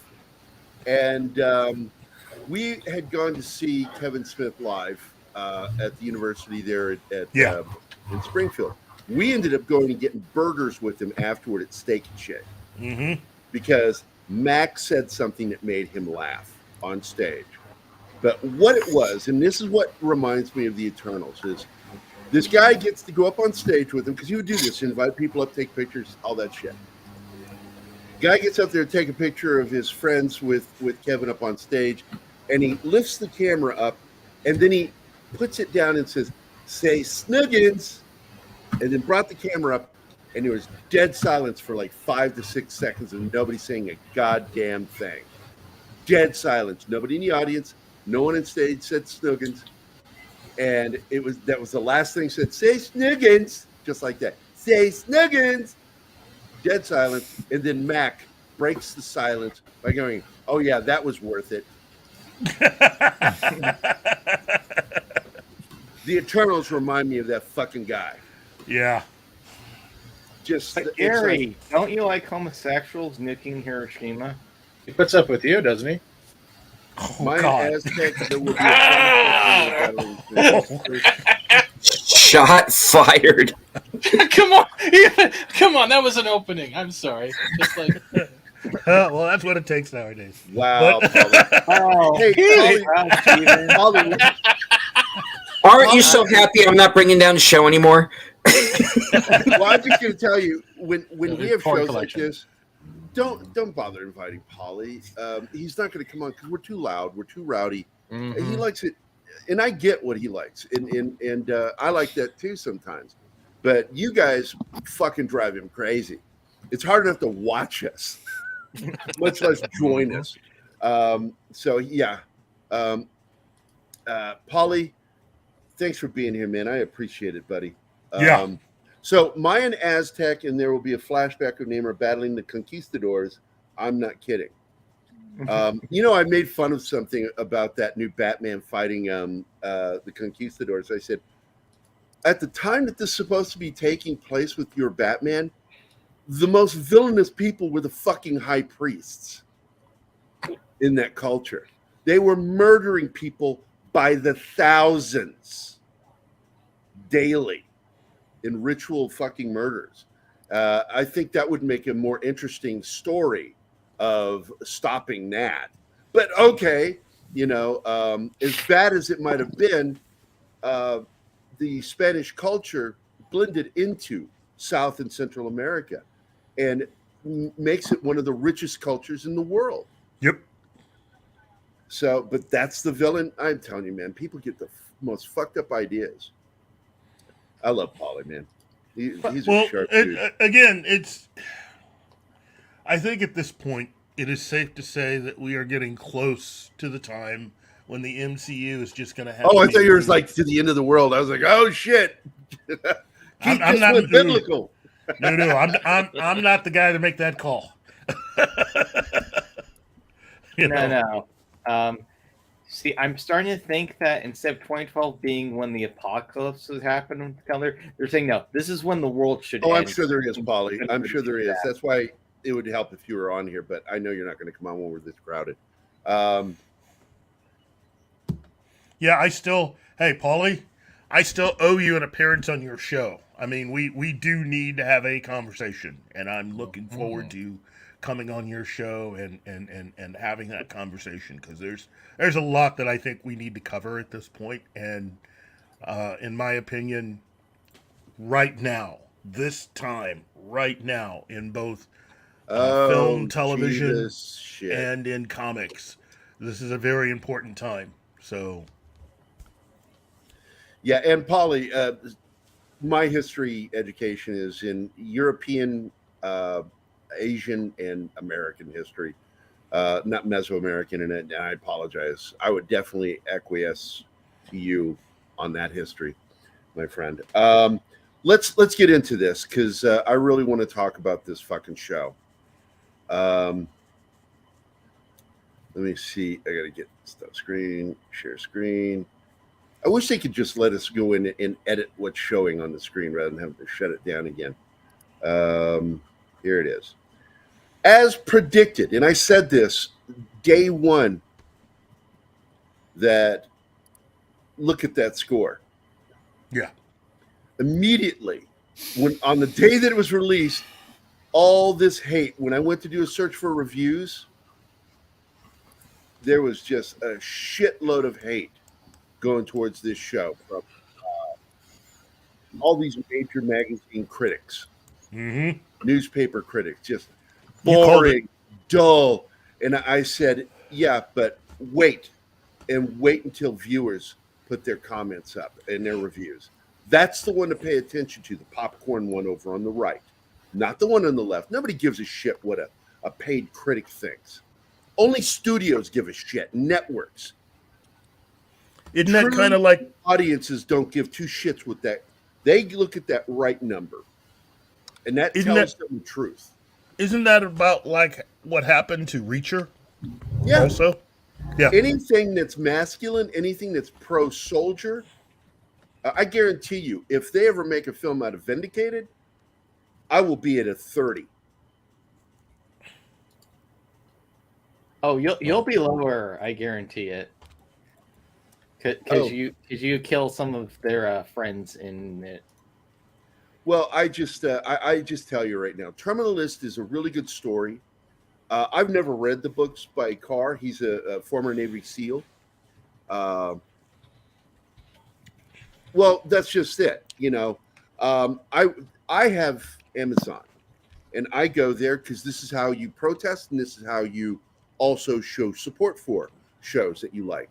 Go to where they're produced, watch them there, and make sure to do a good review and add it to your watch list. That's what I did with this show. I added it to my watch list, and at the end of it, I wrote a 5-star review for the show because it's really fucking good. And the first reviews I go to the free website, people don't even fucking pay to get to see it. Every single bad review at the top of the list was against Chris Pratt. Not the show, but Chris Pratt. And then, of course, I did that a search, and you saw I shared it on Twitter. All this negativity towards the show is boring, dull, whatever, what have you. These were all paid a certain way to go a certain way. Mm-hmm. And they hit that 38% splat. And showing, once again, how far apart is that fucking review, 38 to 92? That's how disconnected they are with audiences. Yeah. Who are you doing your reviews for? They're friends. They're not doing reviews for us. These reviews that they're giving are for them and the people that agree with them and think like them. Yep. 92% is about, was it enjoyable? Yes. Did you enjoy the action? Yes. Did you like it? Did you like the actors? Was everything convincing? Was it believable? That's what that 92% tells you, is that people fucking felt that way. And it is. It's very fucking good. Even Carr himself said it was a major coup to get Chris Pratt to play his lead character that he created, which is his own alter ego. It's based on him loosely as a Navy SEAL. But what a great fucking show this is. Every single episode. And I was really shocked at episode 8 because there was a bit of action in each episode. Not like Reacher level. This is more serious, dramatic. And this is some fucking serious. I mean, he guts a guy with a military tomahawk. Fucking guts him. Then takes his intestines and hooks it up above him with the tomahawk and cuts him down and tells him to walk. I was fuck off intense. I was just so caught up in that scene. It was so emotional at the same time as being horrifying. Mm-hmm. Not going to tell you when it happens, where it happens, or why it happens. Just that's a scene to look for. And the combat scenes, spot on. All their breach movement, everything was accurate because that was one thing. I was heavily trained in the CQB. And you're supposed to do specific things when you go through that door. And you go in, hands on shoulder, and you do exactly, and your hand doesn't go out that shoulder till you're going through the door. Because you need to know where that person is going. You need to feel it. Because you can't always see them. That's why people don't. Why do they have their hands on? Because you can't always see. You don't have night vision all the time, and you might be in a dark situation going into a lit situation, or vice versa. So having contact with the person in front of you until you have to go do your job, and when you do your job, it works. I'm telling you. U.S. CQB tactics are some of the best in the world. There's no spray, spray and pray. It's precision contact shooting, and they do a lot of their CQB with Navy SEALs and with our top tier 1 operators in the Army, Marine Corps, as well as the Air Force.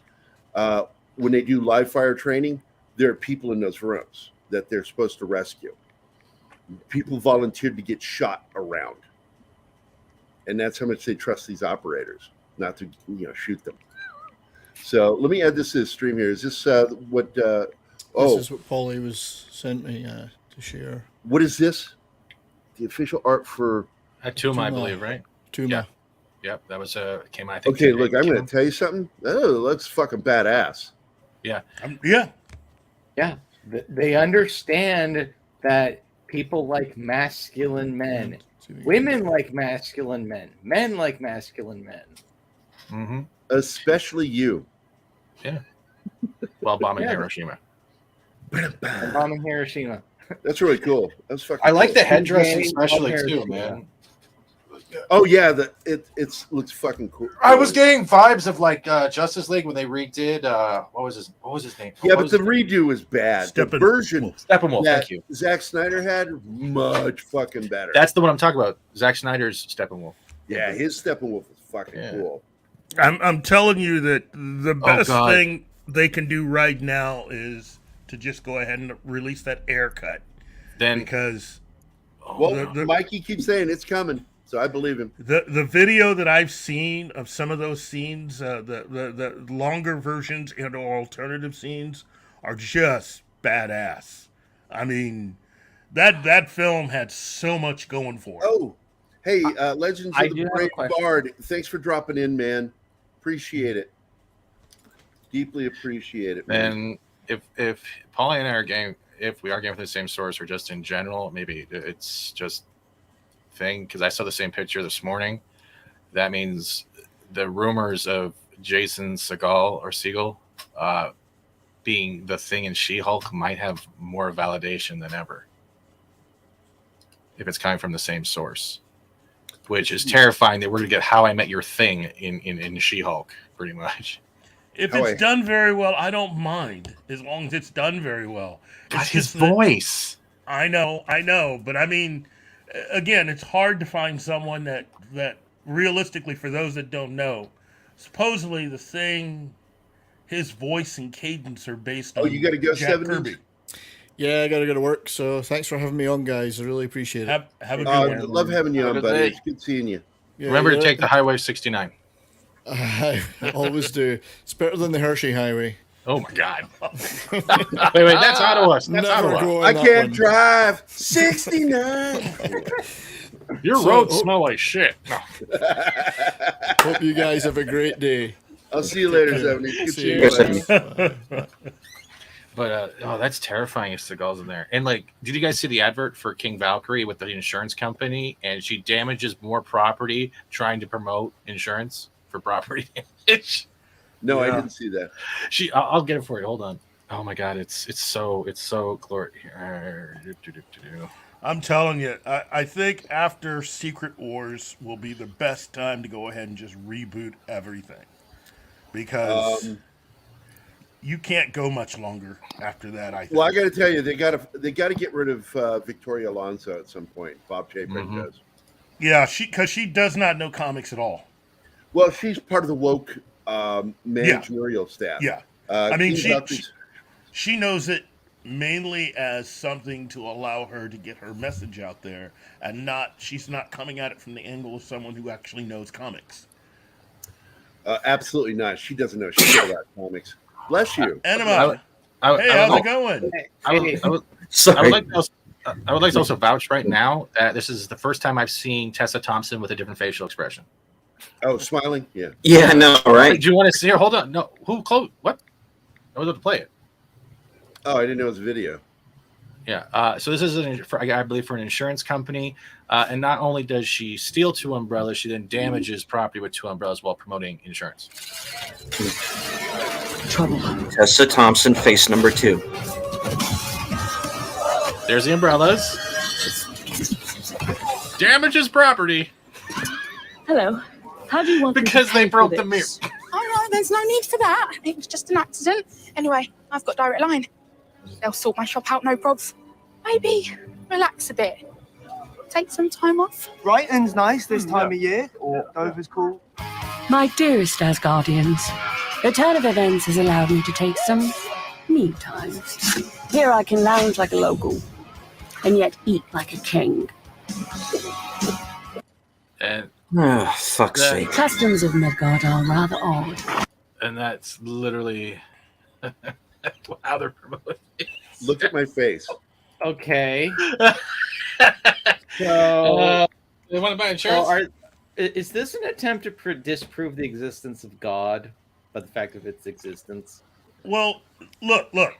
Really, you do need to have your tie-ins in order to offset and make a little money I get all of that. I still think the ones that they did for the Batman v Superman were a lot better because it was subtle and it wasn't about trying to get the actors to demean themselves in a way.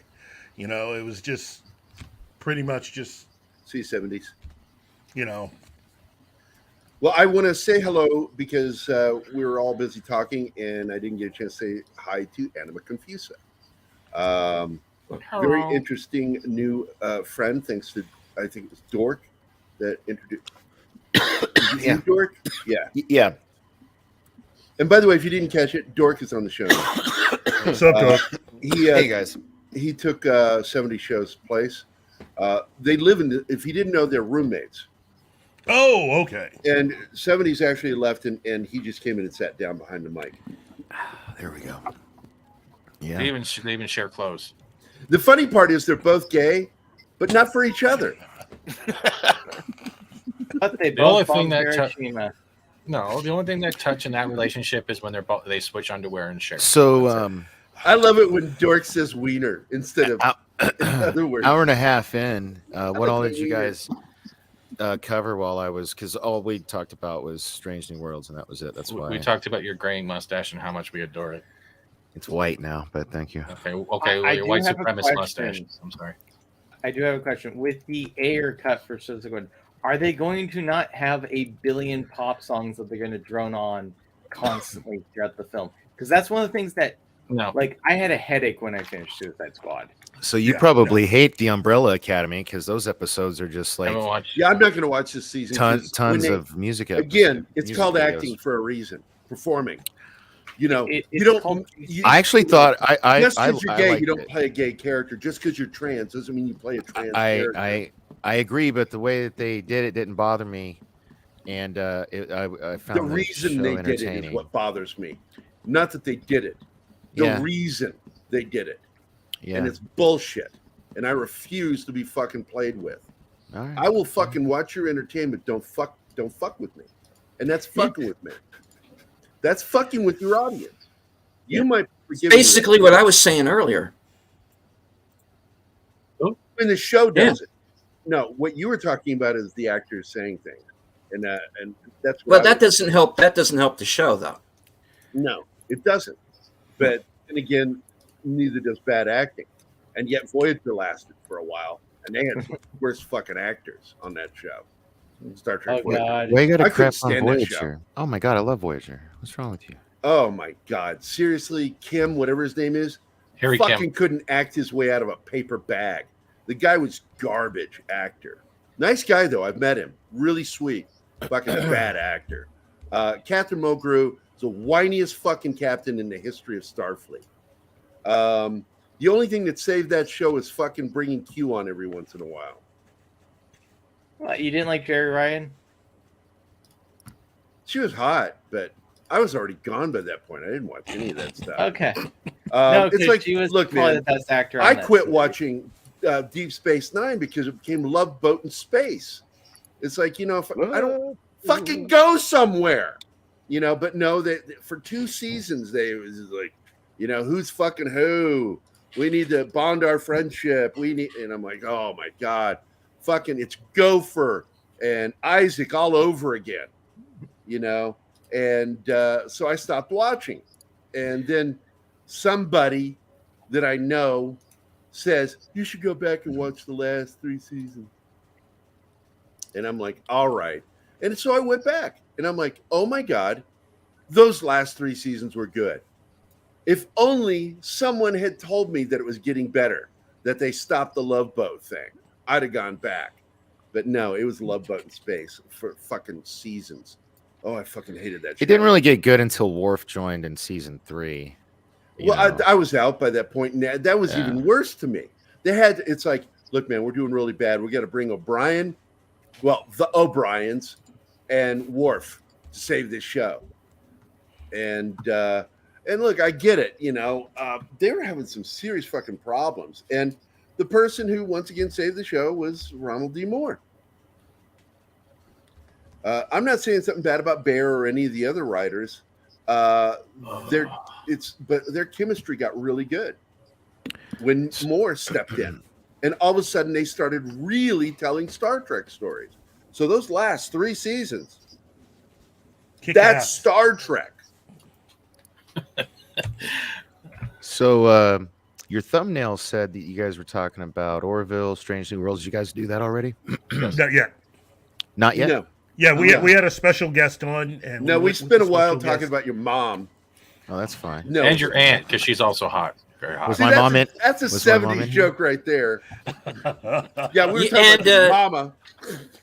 You missed the opening of the show, which was me swallowing a flaming remote control. Oh. And me batting him around with my invisible baseball bat. Because I was like kind of tongue lashing him for. Because look, I get it, but you can't. If actors are gonna fucking piss you off, and that's your reason for not watching shit, why? How the fuck are you a nerd? You gotta Maybe be a I'm nerd. not. Who knows? You are a nerd. I've never met a bigger nerd than you. You're just kind of pissy. Look at all the porn behind you. You're definitely a nerd. You know it's all parody porn. We all get pissy, Steven. Don't worry about it. Deleted scenes does look like he's the kind of guy that in 20 years He there'll be looks a black and white photo He's of the him. only person that looks more like a fucking lesbian than me. He looks like David Lynch. Have you seen pictures of me with short hair and glasses? I absolutely look like it's ladies' night at the bar. Well, the only reason, just to put a little personal bit in here, the only reason I have to wear glasses is for reading and to look at computer screens. I don't need them any other times. Just to no. This is a true story. This is a true story. This is right before my dad passed. Literally, almost right before my dad passed, and we went down to the local Jackson Davenport to get my dad fitted for his new glasses, and the optometrist asked me, "Do you have any questions?" And I'm like, "Well, I've been having a little bit of trouble, reading. The text gets blurry for me." So he says, "Well, go ahead and read the bottom of the eye chart." And I'm like, HGB 3. Anyway, completely wrong. And he said, "Yeah, you need reading glasses now." So that's how that happened. So Yeah, I'm the exact opposite. I have Yeah. presbyopia, so like I take my glasses off to read. Oh, yeah. Yeah. I have Which sucks. It just presby- happened. Like when I look at my phone, I have to do this, because it just yeah, I recently was the opposite because I was constantly having to kind of like telescope to see anything. I have presbyopia, which means I have to wear my glasses to read, and it got worse. I mean, it was literally overnight, and I woke up. I'm now in my 40s, and all of a sudden my sight got really bad. I've always had to wear glasses since I was 16, but man, 40 killed it. I turned 40, and overnight I was fucking blind as fuck. Yeah, I went the opposite way, but it was getting close and trying to see shit. Crazy. It felt overnight to me as well, because like I was just like one day I just couldn't read, and then I was like, yeah, and it freaked me out. I was like, how is this happening? Like, did I become Spider-Man? But then I couldn't see far away, so I was like, oh god. So probably gonna get bifocals. I have bifocals, but I only use them when I'm driving, because I need the bifocal to see the idiot lights and shit. Yeah. And then I do have an astigmatism. Me too. My right eye has problems, and it fucks with my depth perception. And so I have a corrective lens in my right eye for looking at distance, which is really weird because I'm still an amazing shot. I don't miss. And I could shoot as far out as I think the farthest I've ever shot out was around 600-700 yards, and I still hit the target. I've never gone to 1,000, even though I made the joke I could shoot a flea off a bull's ass at 1,000 yards. I think that if I had the right sights, I could do it. That's Fat Stevens right there is the cap, right? Yeah, that's okay. Falcon's There we go. That's the costume, yeah. Okay. He looks like A-Train from The Boys in that. Oh my god! Yeah. Let's It's get F into train. that. It's F Train. Is everybody Oh my caught up God. on the latest episode of The I am. Boys? Yeah. That ending, man. That It's was true, crazy. Tom. I do think that it means gay. Stick with this one. Tom, somebody want to send Tom an invite? If he He owes me $500. Sorry. Yeah, What? He owes me $500. Did you hear the? I might have Wolverine news if you haven't heard it. Well, I just said what I wanted to talk about because we needed to get into it. Yes. Has everybody seen The Boys? Yes. Yes. Okay. All caught up. What do you guys think of this latest episode? Good. I like Soldier Boy a lot. The ending, like Paulie is so mean. Huey and Butcher are fooked. They're fooked. Yeah, because it's like it does brain damage and can kill you and shit. Well, not just that, but like, there's no way Soldier Boy is gonna kill his son. No way in hell. You know what I mean? No way. That was a twist I did not expect to see coming. No, I didn't either. What do you guys think of Noir and his fucking animated friends? Is that shit fucking with you? I thought it was hilarious because he's just like he's insane. Yeah, he's completely insane. Well, look at after that chunk of his brain. Yeah, that chunk of his brain came out. Chunk into his brain because they even show it when the animated people show it and do their own version.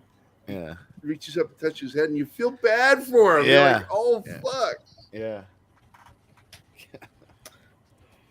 I'm telling you, man, that show is crazy as fuck. Yeah. I still make fun of the previous episode for the scene. It was the third episode, I think, where the scene takes place, that actual fight where he gets taken. Just, they really need an advisor for that scene because it just was dumb. And I sent an invite to you, Tom. It does feel kind of cheap, or at least the fight scene, like when was it Butcher, Huey, and Soldier Boy all going against Homelander. It like I'm not getting the weight of like them hitting into the wall and actually shaking or buckling or breaking. It's just normal humans fighting. I don't know. I thought it did pretty good. I thought it was. I funny liked when it he, too. when he visited Maeve, and she's like, "Is that concealer? Are you hiding a bruise?" Oh I God! thought that- Kingsport Cal says Black Noir shit was trippy. Glad I was high. Yeah, me too, man. Me too. Speaking of which, time to medicate. Oh, you do off camera. Yes, sir. It looks like it's going to end the same way the comics do, though. I don't know, because originally in the comics, Black Noir was actually a clone. That's not the ending. Do people care if I spoil the comics? No, don't spoil it. Don't spoil okay. It. Don't spoil it. But we can talk about it after the show because I am curious where you think they're going. I'm intrigued by this show. I was shocked that what's his name, the speedster, fucking survived. I thought that A-Train. Oh, I thought he was dead for sure, but it was beat up that they put that. He dragged that heart fucker at him to death. Yeah, I dragged him to death. He got his heart. I think he healed enough because he was refusing to use his powers to that certain degree. So they were saying, like, if you run again, there's a possibility. Yeah, and he did. But what he did to Blue Falcon, what was a Blue Hawk? Sorry, Blue Hawk was just he made roadkill out of that, bro. Oh yeah. Well, he earned it. Yeah, he you did. know his brother. Yeah. Well, not just that. He just earned it. When he went off like that, that was the guy I was asking for. I mean, he was just asking for it. No, and there's no question he's a fucking racist. Yeah. You know, and it's actions speak louder than words. And people, but I find it funny that that's the only racism that they like to point out. Of course. And it's, because they won't show it where a black guy exhibits racism towards somebody else. They're just not going to do it. Or even other black men. Because, Vic and I were talking about that earlier, because that was the racism I did see in high school. Most of was black versus black racism, which I thought, because like the first time I heard someone called a house N-word, I was like, what the fuck did you just say to that guy? Why'd you say that? That is so fucking rude. No. Like what he was trying to say, because like you got the house and then you got the field, and it's actually so whoever said that to him, he's just trying to call him soft. He's like, you just you know, No. it's like when I call a white guy bitch made. It's like what? I'm sorry. Like having you explain that to me, Dork. Just I didn't need that explained. I fucking know what it means. I was explaining it to the audience, not to you. Great timing. Yeah. Polly Great is timing. here. We're Let's get discussing Polly racial here with epithet. us. Okay. How's it going? Hope everyone's well. You know what? We're doing a lot better now that you're here, man. Well, I got some breaking news, so I've like, all right, let me let's come hear on. it, man. You're going. Let me into share my the screen. position. Here we go. Latino Slant News. Slant News Flash. Give us 60 seconds. We'll give you El Mundo. El Mundo. Let me see. I need to share the screen. Here is your official look at Namor. Oh. And there you go. That is the actor Tenoch Huerta as Namor for fan art. I'd love to hear your thoughts. I have some thoughts, but you know, this would be great. Tenoch Huerta is an incredible actor. Let me just give you a little background. He was in he's got incredible range. He can be menacing, he can be sweet, he can be funny. He was in Narcos, Mexico, opposite Diego Luna. He was in the biggest film you probably might have seen him in was The Purge, the Forever Purge last year. Mm-hmm. So that is yeah, there you go. And this is from Namor News. I've been following them. And he has this is probably stylized a little bit, but I do know that he was bulking up like a What's year this ago. actor's name? Tenoch. Tenoch, which is short for Tenochtitlan. Tenoch Huerta or whatever. Huerta, yeah. Huerta. So Monkey Jeeves, that's because it's not the full image. The full image is over on the right. Can you click on that, Polly? That's an older one. This Well, one seems to have the, you know. That might, you know what? That is the unblurred one that we had gotten about a month ago. So that is, yeah. It's really good artwork, to be honest with you. And that looks like. Are we planning on having any Black Panther in our Black Panther movie? Hello. Why would we want that, Tom? Why would we want? Tom's here. Yeah, when that's. Isn't it also true that we're also getting Riri Williams' first appearance in this as well as Ironheart? Because they're also putting merch for that as well, right? Well, that's because they're going to need as many characters as possible before we get to the big film that we're making our way to. So, and that's going to be yeah. I think. So what do you guys think on the panel of this? I got to be honest. It looks like him. It looks like Namor. It looks good. That's why I'm not familiar with the actor, so I was gonna look into it. So it's can't really get excited, but the look is on point. You know. Mm-hmm. I hope the movie's good for his sake. You know, he is a good actor. I like to see him. Yeah, it's nothing worse than seeing a movie that tanks and all the actors that put all the work into it, get dragged into the mud by bad filmmaking. Eternals, for example. Yeah. That's the thing that I have a problem with. Look, if you're going to do this, I think Namor and the Atlanteans should be, you know, their own thing. I mean, it's a strong story point. Why do you have to just drag him down with the Eternal stuff? Because the Eternals was not good. They're trying to use this to just catapult the rest of it. I mean, again, you're going to need a lot of characters building up for the next event. Joking aside, Namor deserves his own movie.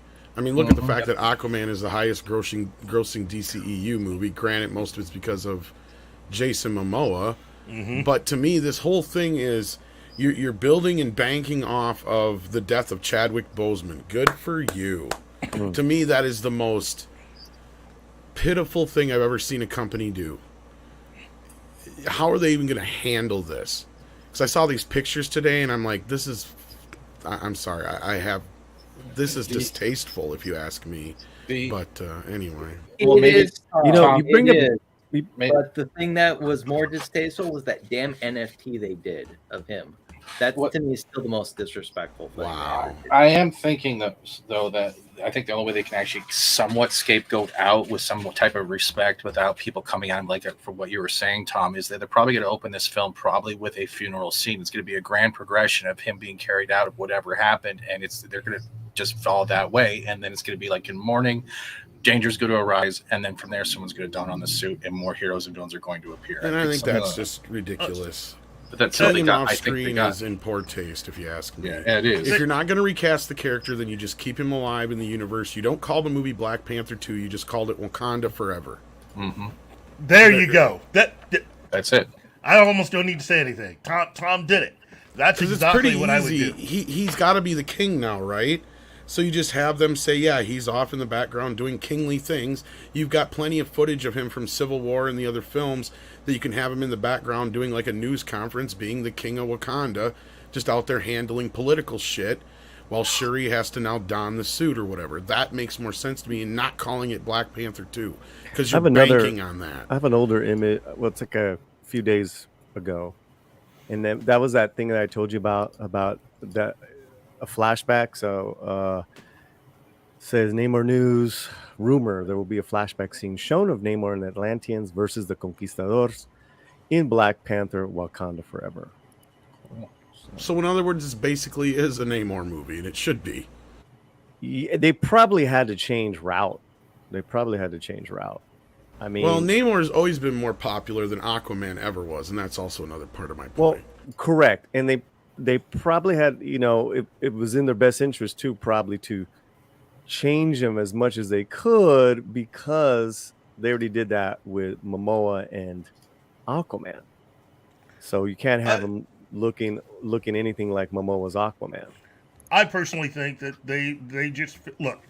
I think there are many people there who are not comic book people who, for their own thing, wanted to make changes because it helps them to understand the characters better.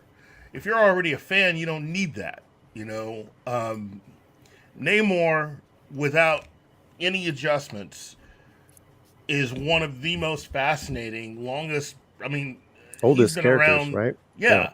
Mm-hmm. As a character, he is one of the He's one of the timely characters, yeah. Well, I'm pretty torn, Keith, because part of me, wants to be excited for this. Because with the slant, the look of the actor is fine. The other part, yeah, exactly, Tom. The other part of me is that this is a lot of heavy rewriting of Namor and lore, and the more you do that, it's like basically it's the less they are the character like anymore. Creating a Black Superman, which I'm not against this, but then you're dipping into Mayan and Aztec. I really want to pay attention, because who is writing this shit? And that's the thing. Mm-hmm. Who is writing that? Because you don't. Mm-hmm. There's so much material out there on Namor. You don't really have to do anything other than just cast somebody to play the part and go from there.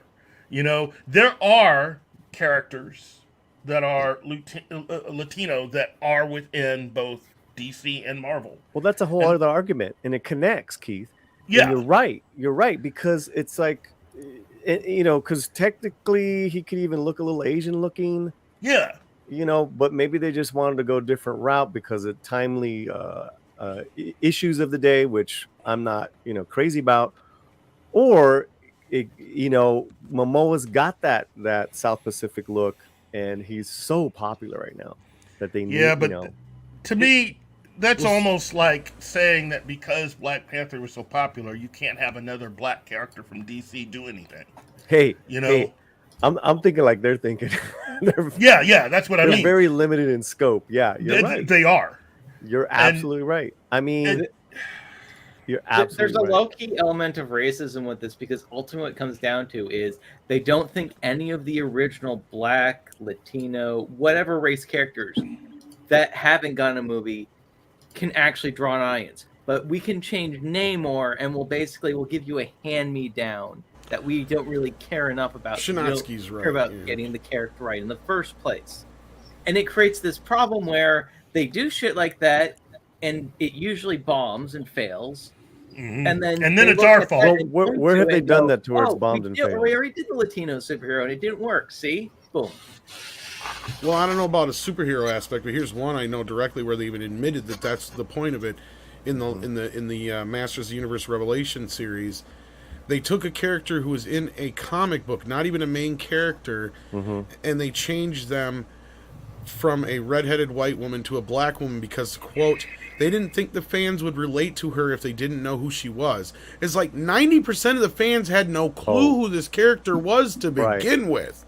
The fact that you're saying that sounds racist to everybody. It does sound racist, but with those sub characters, co-star characters, they'll do that more than the main character. They could have just said it was an original character.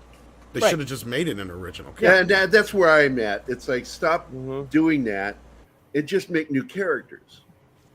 You know, because that's where it comes off as corporate racism when they do that. Nah, I mean, I would like to have a discussion about that. But we do have. We could save that Paulie, later. there is a plenty of diverse characters that are overlooked. Let's be real.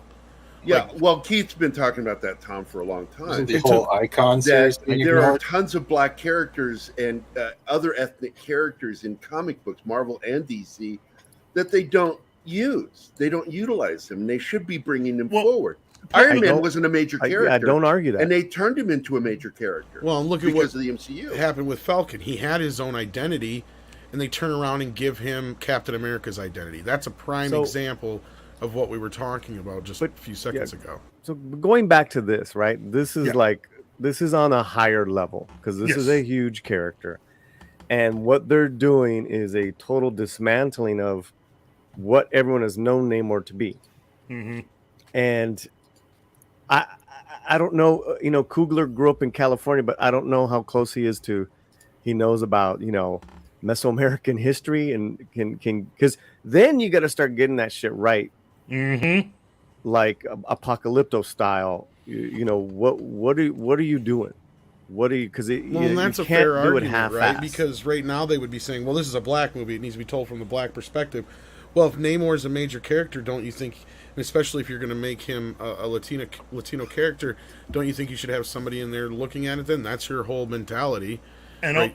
I didn't see that. I didn't see it on the writing staff, and you're absolutely fucking right. But here's the other thing. The Atlanteans and the Wakandans constantly are warring. So what's the message that you have there? Why would you go out and do something like that? See, Keith is touching upon something in regards to Black and African American communities that on certain levels do not get along, and on certain levels have had major problems, and even gone toe to toe on certain levels with certain gangs. That is there. There is a huge ignorance on both parts, both sides, both communities, as to who these people are. You know, and we have it even within U.S. Latinos and immigrants coming that are Latino. So you're absolutely right. Is Coogler gonna go with? What is Coogler saying? Because you open up a fucking can of worms, man. Yep. That I'm like, wait a minute, what? And Paulie, I do Yes, script writing. Shanatsky. If I was writing this, I was instructed, you have to do Namor and it has to be Mezzo. I would talk to researchers. I would read all the comics. I would probably try to get to some historians. I do tons and tons of research on stuff to try to get all these details right. The thing is, Marvel and DC, the people that write these things don't even know like case in point, a very good one. WandaVision. The people that wrote that only know the MCU. They didn't know any of the comic book characters or anything. So there kept being things that people thought were hints to Mephisto, and the writers had no idea Mephisto was even a thing in the MCU. Can we share again? I gotta quickly jump in on the Mephisto thing quickly, if that's okay. That's not totally true, Sinofsky, because the Toy Fair from New York with Funko had a model of Mephisto made. So Mephisto was supposed to be in the series. That's also the Ironheart picture that just came out just now.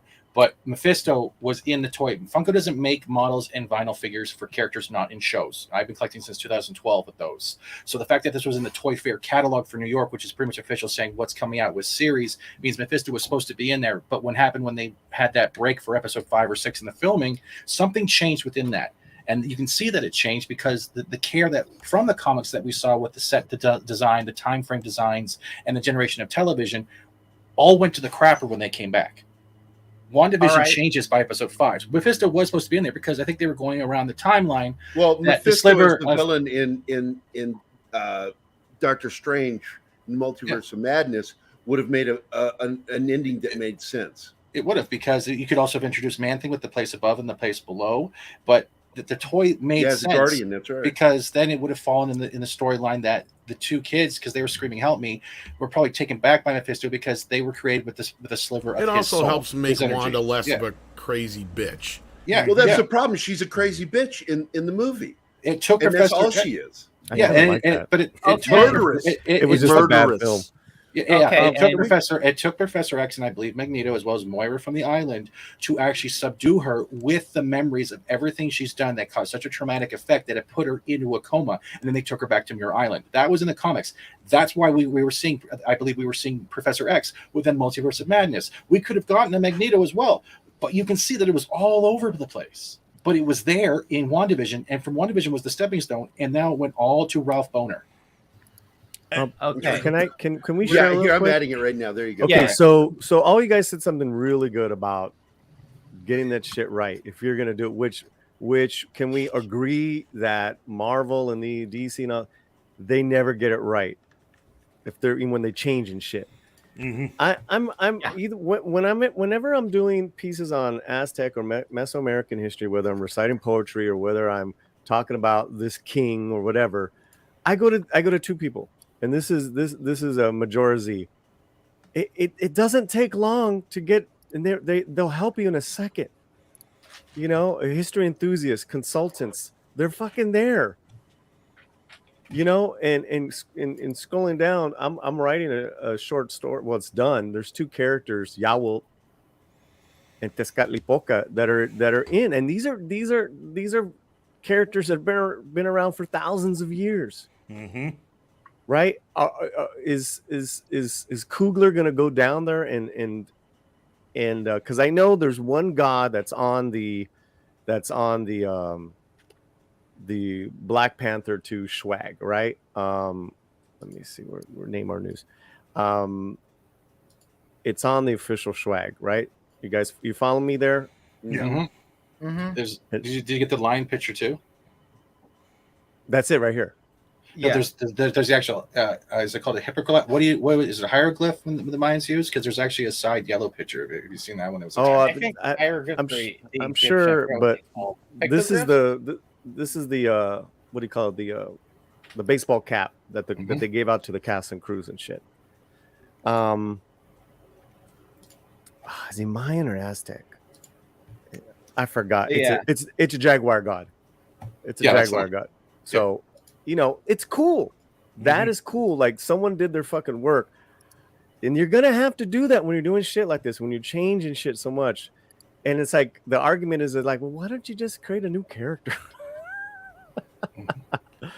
And I understand that. No, but why is it okay for Ryan Coogler to culturally appropriate, but nobody else? Oh, that's a different discussion. But it looks like Tenoch Huerta is... might announce it there at the San Diego Comic Con. I hope they get it right at least. But I don't know. At this point, I'm glad that they're really minimizing the Black Panther title, but they need to really just take it off altogether. That's what you're talking about, right? That's an Aztec. That's more of a traditional Aztec art. Yeah. Mm-hmm. The person I was following, I posted this with that hammer at the same time, so it actually. Oh, can you put it back up? Yeah. Because this got, you know what? There's a great. I'll try to find it, and you're gonna love you. Tepet Locatzel. So let me go find it. Klobby's here, so you know Klobby's got strong opinions. Yeah, thank you. Yeah, and, you know, my whole point with it was that they didn't on WandaVision. They didn't bother doing too much research. At least this is what the writer said. when it comes to WandaVision, just for the basics of Marvel Comics. So if they're not willing to, do the research, do the work, as it were, at least from what they've admitted from the interview, they could be lying, of course.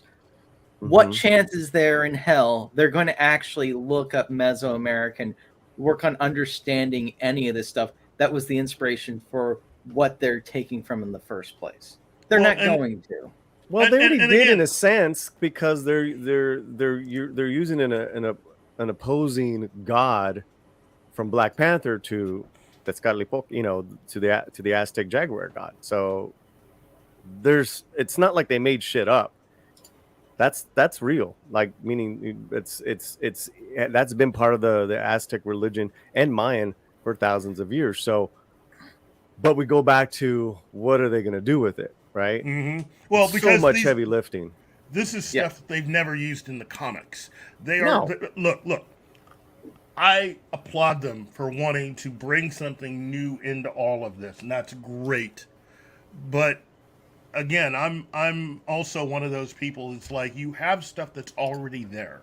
Use what you have. If you want to bring new stuff in to enhance that or to add something new to that, that's great. But for me, it's like I'm sitting here waiting for them to add in Sunspot. When are we going to see that character? When are we going to see Miguel O'Hara? You guys got to stop acting like they don't exist. Well, it's kind of just like with the Star Wars EU. They're just grabbing what they want to grab for the moment. Yeah, you're right. These are all good arguments, Now, I want to show you something real quick here myself. I've been to Chichen Itza a few times, and they let you in. Yeah, I went up inside. I wouldn't climb the outside of the pyramid, by the way. That was too terrifying for me. But I went, because a lot of people don't know that the pyramid there is built on another pyramid. There is another pyramid inside. So when you go inside, underneath the stairwell, there's another stairwell, and it's a crazy stairwell. It's very narrow, very damp, and people are coming down at the same time as going up. It's got a narrow instep, but the upstep is really tall. So you have to walk up sideways and walk down sideways. And there's nothing to hold on to except for grab somebody and die with them if you fall. And when you get to the top, there's this little tunnel in there that I fucking love that thing. And it just, this ancient statue, I'm trying to fucking add it here. It's giving me a hard time. Let me try it again. Hungry. Here we go. Let's see if it does this time. Sorry. So I'm sure it's my fault. Here we go. That's the Jaguar God. That's inside the pyramid at Chichen Itza. And the thing that really freaked me out was when I took the photo was the guard is standing next to a sign that says no flash photography. No warning before you get up there. And I'm standing there with my camera in my hand. And I'm like, what? I just went through that fucking hell and you're telling me I can't take a photo? And so I looked to say something. I went to say something to the guard. And right when I did, I accidentally took the photo. And listen, there's so much connectivity that it's there. I'd like to also mention that, part of Mesoamerican history is that we've had these Atlantean statues facing the Atlantic Ocean. They've been there for thousands of years. I really hope that they show them maybe duking it out there. Because I said before, Paulie, and I agree with you, that I think that making them Aztec is as long as they connect Aztecia with Atlanta or Atlantis, not Atlanta, Georgia. Right. And I think it works for me. Yeah, and I just got a comment because I put up the photo on my community page, and this is interesting. The concept of Atlantis and its people influencing cultures around the Atlantic Ocean is nothing new, but I simply don't trust Disney to do a proper job of it again. I would love to see the capital of Atlantis as a city with multiple pyramids of different styles, depending on, and he goes on. I think that first part is what we're all thinking. Yep. If Disney simply takes the opportunity just to skin Atlantis and its people as minor Aztecs, it's further proof they are simply half-assing Phase 4. There you go. That's very well said. Amen. Yeah, because that's what it felt like so far, is that they've been half-assing it. Is Namor going to introduce the mutants, you think? They may try to use this as and excuse me when I say this, they're going to probably try to use this as a backdoor way of bringing in a lot of concepts. Oh, you had to say backdoor. Backdoor Gerry? That didn't work the first time around. You son of a bitch. Again, they spent a lot of money on Eternals. Okay? There was a lot of money that was spent on Eternals. Yeah, but they're not. Use they this weren't as a way- mutants.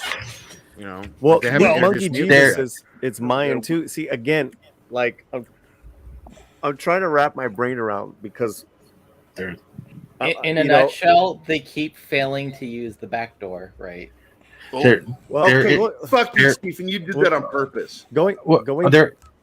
Go ahead, Stephen. I'm sorry. My apologies. There is something with like they're not going to introduce the X-Men yet. They won't. There's also another thing that's going to, like what Tom was bringing up earlier with the whole the insult to Black Panther. We those who are familiar with the Riri Williams character and how she literally supposedly stole armor from Iron Man, the Mark I. How are you going to introduce that while you're kind of trying not to insult Chadwick Boseman's memory while implying that this woman's a thief but also a hero? There's also that underlying factor. I'm trying to see how they're going to deliver that as well. Well, you've already got it because that's the Batwoman. That's the Batwoman con thing all over again. Well, I already fixed that, but there's no way that you have to look. As far as I'm concerned, there's no reason to have Riri Williams as long as you have. She's already in it though. They're making products, stickers. They have. I mean, you talk Jeez, about. you make the black person a thief. How original. Oh. Thank you, Shanatsky. It's Marvel for you. It's Marvel. But, Monkey Jeebus was saying it's Mayan, though. They're saying it's Mayan Aztec, which, again, like that's almost like third, fourth tier thinking, where you're mixing these two cultures, and they've been mixed. There is a connection and a mix of the same gods. Of Teotihuacan, of Mayan elites living in Mexico and Teotihuacan. It's all there. I'm just like, I just can't believe someone's going to do that much due diligence on a Marvel film. I'm just like, wow. Is there any pretense that they're going to try to connect this and that whatever happened with, say, with the Multiverse of Madness, as well as Doctor Strange and closing the rifts, that these are also leftovers like we saw with the Venom cutscenes, and these are actually we're getting from another multiverse this Namor, or we're getting this Riri Williams from another multiverse as well. They are trapped here. We just haven't seen these openings too. They could also possibly go down with that scapegoat because Marvel has a hand of rehashing things. So we might might be their excuse, as like you're saying a flashback. It could go from those Conquistadors. I can never say that. I'm Canadian doors because I can't say it. But we could see what those flashbacks that a realm opens up, like a rift opens up, and that's from Strange or whatever, and that's how they ended up here, and that's why this continues, because maybe they think they're enemies in that verse, but in this verse they're not even introduced yet. Steven, you've put more thought into what you've just said than Marvel will have done for the entire movie. That's what I did with WandaVision before they disappointed me, so I don't touch it as much anymore. You don't touch a lot of things much. When I'm playing trailers at 0.25 play speed and going through each scene, yeah, that's how much effort I put in. 3 hours per trailer for WandaVision. So, Martin, if you would please give me my list. And then Tom said something earlier about Coogler culture appropriating. I think it's fine. No, I personally don't have an issue with it. My point is the hypocrisy of their mentality. Condemn some and don't condemn others. Like if I were to try and make a Black Panther movie, they would never let me. Well, yes and no. I mean, look at our favorite. Bro, not now, but look at our favorite movies 10 that years we always ago, talk about. maybe. Blood In, Blood Out, and Apocalypto. Yeah. But see, that's the thing is like, now I'm just holding them to their own standards is my point. Well, the new standards, right? The new standard, exactly. The new shitty, blue check marks. Right. So you're right. Does Coogler have any right? Hey, you're not Mexican. Why the fuck are you writing this role? bring, then it just gets consult or whatever. Yeah, I mean, and it's again, I'm ugly. just holding them to their own standards, right? Yep, and I don't agree with it. I at least give them credit that they're minimizing the Black Panther title over Wakanda Forever. I'll give them that. Yeah. But to me, this is wrapping up to be like a Wakanda Avenger film at this point, it looks like. So I'm not sure what it is. I'm excited to see Namor because it's about damn time.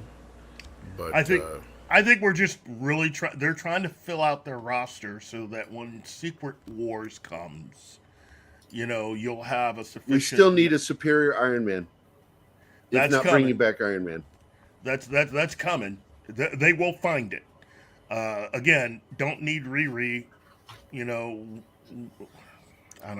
I'm sorry. It's just.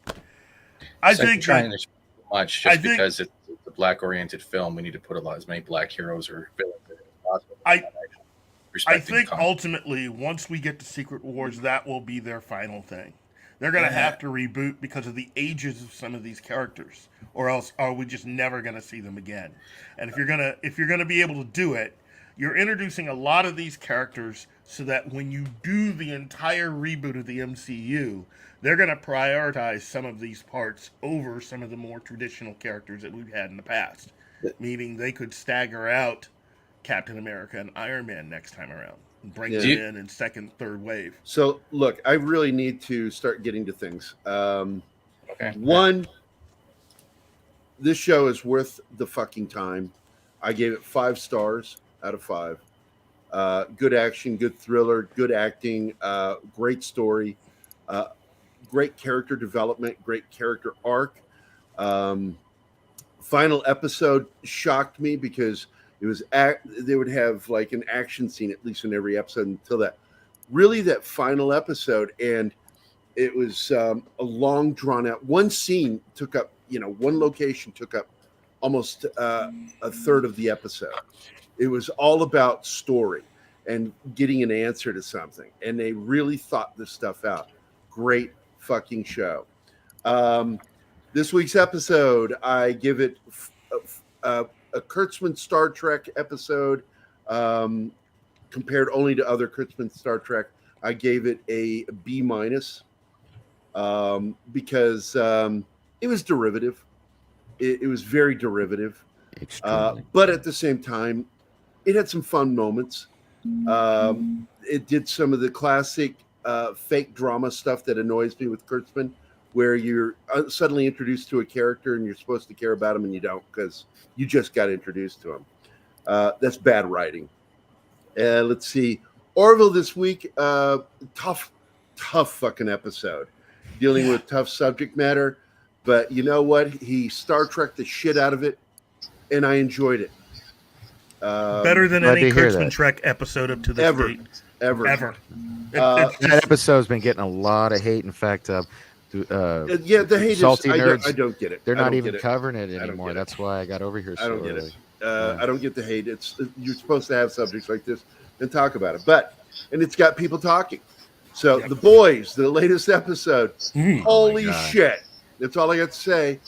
I'm freaked out by the animation scenes with Black Noir. That fucking character is insane. Yeah. Great scenes. The reenactment of the battle that got Soldier Boy kidnapped with cartoon characters, that was fucking nuts. Wow. I'm thoroughly enjoying these shows. Best in the bunch, though, absolutely, this is the best of all of them. I'm going to check that out today. If you like espionage thrillers with a lot of military shit going on and character getting revenge and questioning, because this is my favorite part. There's a little bit of Total Recall to this because he is potentially an unreliable narrator. And I think I saw you tweet about that or something. So yeah, because when you start finding out things about him, he begins questioning his own memories. Am I remembering this correctly? Classic Philip K. Dick shit here. Kerry, I didn't know if you were done your sentence or not. That's why I stopped. I wasn't, but I'm stopping for you. No, go ahead. No, what? No, it's a question for after you're done talking. I didn't know because you pause. You do that pause. That's why I can't tell sometimes. Sorry. It's a Shatner pause. Yeah, it's called a pregnant pause.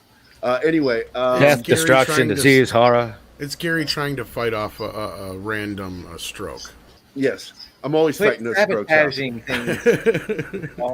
This poor guy is like a walking medical issue. You guys realize this, right? Yes, I've seen the stairs. Yeah. Yeah. But anyway, when he can walk, you're right. Thank you, Steve. When I can walk. The show has that question, at the beginning, and it's a great way of setting up because you got even the main character questioning his own mind. That's what they're doing. It's gaslighting by his senior staff. But who is it? Who's the one that's really doing it? Because some of them are going along because they think that they're believing this stuff. So who's the one that's gaslighting?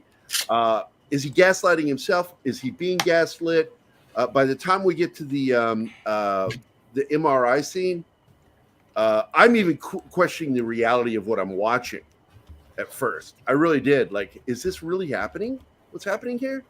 They did a great job with this show. And Carr, I just got all of his books. I'm going to read them all, the entire series. I'm hoping that this gets greenlit for doing more because the entire season was one book, the first book. Oh. And we get introduced to a character but I don't know, they may, go in a different direction with it because they can do that. What are we talking about? Sorry. All right, I'll put it back up there again. Oh, I want to see this. Yeah. Yeah, Chris Pratt, the Terminalist. Well, it looks like he may have signed a contract with them. All the negative shit you're seeing about it is bullshit. I called it day one when the show got released. I said it's going to get panned. It's going to be hated. And I did a quick search, and all the first reviews were dull, not good, Chris Pratt, blah. And then I went to another site to look at their people who don't even pay to see it. They get to watch it for free, complaining about Chris Pratt not right for this part. Just all the first ones. I go and I watch it, and I'm like, I fucking love this film. Chris Pratt nailed it. And with the personality and everything of the Navy SEAL. And he's based loosely, not so loosely, but based on the author, Carr himself, who was a Navy SEAL. And they refer to his character, Reese, as the alter ego of the author because he thinks and does things the way he did in real life. And but gratefully, he didn't lose his family like the main character does in episode 1. But I'm telling you, this is a really good show, well written. Carr is directly involved with it, and he himself said it was a major coup to get Chris Pratt to play this character because he has the moves and he has the personality. He's all-American, good guy, likable, and that's perfect for this character, and it works. It works because that's why when you begin to question what's going on with him, if it's real, he's a sympathetic character now. You're sympathizing with him because he might not be actually seeing what's happening. But I'm not going to tell you what happens. You have to find out. Watch the fucking show. Well, it would seem that he's signed a contract with Amazon because he's also supposed to be working on the Tomorrow War 2. Yep. Which had so many logic issues, but I enjoyed the shit out of that movie. Yeah. But it was full of illogical Great. shit. But Sorry, great man, I gotta nods to split. Alien and The Thing. You guys great take nods. care. You got to go, Paulie? Yeah. Thanks for dropping by, buddy. Okay. Thank you so much. Take care, Paulie. You Take rock. care, guys. Have a great weekend. Happy 4th Polly, of when we doing July. Okie? Happy 4th, man. Yeah. Happy 4th, man. 4th. Yeah. Take care. And do watch the show. I want to know his opinion on that. I want to get his opinion on this show because I'm telling you, this is the best of the ones we talked about today. This is the best of all of them. It's better written. Mm-hmm. It's more dramatic. Fucking made me cry 4 fucking times during the entire series. Okay, I'm going to watch it right now. I'm like, holy shit! I got so emotional because military issues is something that I hold dear to my heart. And there was stuff going on dealing with military issues, dealing with post-traumatic stress, dealing with all those things, and it just it really grabbed me. It freaks me out that Amazon seems to be getting some of this stuff right, and they can't even do Lord of the Rings. So I mean, it's great that with Reacher. It depends. It's like Netflix. It depends on who they have as the showrunner, producer of whatever it is that they've greenlit. Yeah. Because back in the day, what did I always say? You had about 50% good stuff, 50% bad stuff on Netflix. And then over the last 4 years, that number changed drastically to 90% crap, 10% good stuff. But I see that wave, it's a wave. We saw a wave, and the wave is ebbing. And it's going away, and we're going to start seeing quality entertainment again. We're always going to have woke assholes working in the industries, but I think some of these insiders that are executives are like, these people, we got to really make sure we don't hire more of these fuckers. The question added also that I want, is it okay to ask that now? I'm sorry, is this a pause? Yeah. I can't tell anymore. Have you had a chance to even... Oh, he left.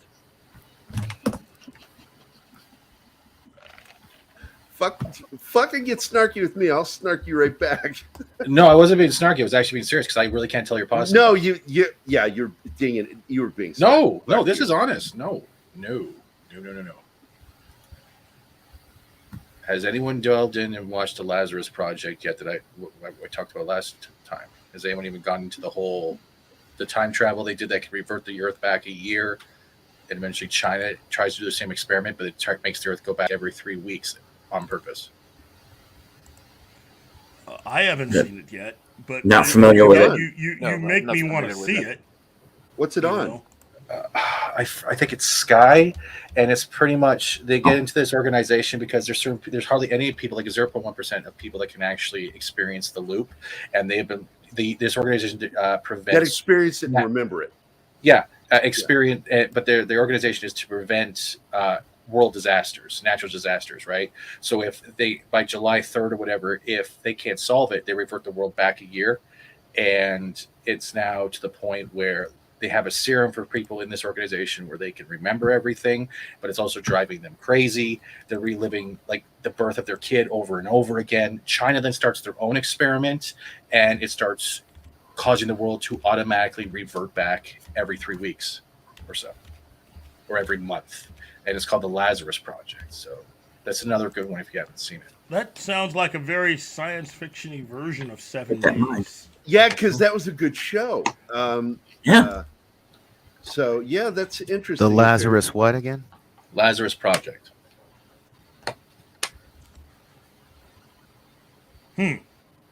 I'll have to check it out because I enjoyed 7 Days.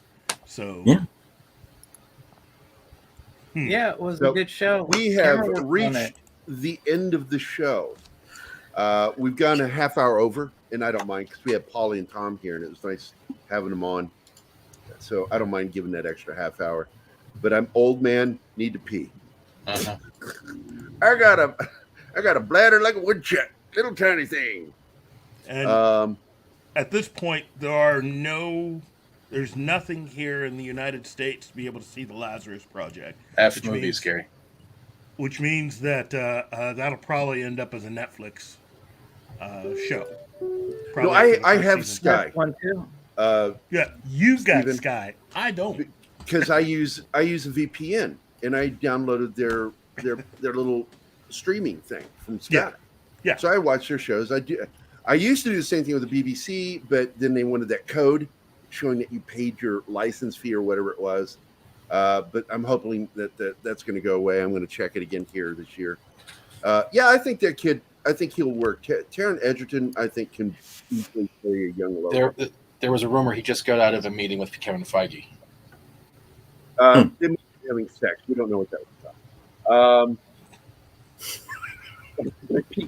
Could be. Who knows? You never know anymore. Feige dressed up as Cyclops and reenacted the comic book page of Wolverine getting pegged by Cyclops. Oh, for fuck's sake! So he played both parts. That's cool. He fucked himself. There you go. I got claws. I'm telling you, I would not put it past. I wouldn't put it past Victoria Alonso to attempt to make that version of the X-Men. Yeah, but I'm telling you right now. No, go back. I keep wanting to say this. That's not a. It's now called the Triple X people. I'm going to try one more time, Martin. Stop. There you go. Well, Okay. I remember This is a telling real everybody. Thing. This is a real thing. That's a real thing. I just want to say it. This is a real thing. He's got a pee bucket, in the military. This is a real thing. When you're out in the field, that is a real thing. When you're stuck in a vehicle, you're not allowed to leave the vehicle. That's a real fucking thing. It's called a P-team. It is. Yep. So, thanks, Cavatina. Good episode. I don't know, man. I really want to see more good entertainment like what we're seeing. The Boys, I think, could be better, but I do think that this season is a lot better than last season. Mm-hmm. It's a lot better. So I found the Lazarus Project, and this looks awesome. So I'm going to definitely check this one out. Yeah, I'm going to be watching it later, Steven. Fat Steven. Cool. We can start reviewing it on Wednesdays. Yeah, that'll be fun. So we got another comment here, everybody. I want to thank everybody for being here. Tom, Polly, thanks for dropping in. 70s rock fan. I fucking love that guy. I want to thank Vic, one of my oldest friends on the planet, for being here. I wish you'd met him, Tom. You'd liked him. I want to thank Fat Steven for being here. Dork Knight. Real Steven for being here. Martina Costa Santana. I'm not watching Umbrella Academy. No. Fuck that noise. Elliot. I'm not going to have people fuck with me. TV shows. It's like, look, man, she wasn't that when you went into the show, and you only made the change because the actor made the change. So fuck you. I'm not going to do that. I don't play that fucking game. You don't get to manipulate me that way as a viewer and get away with it. So Netflix, go fuck itself on that one. But I do love the first seasons of Umbrella Academy. A lot of fun.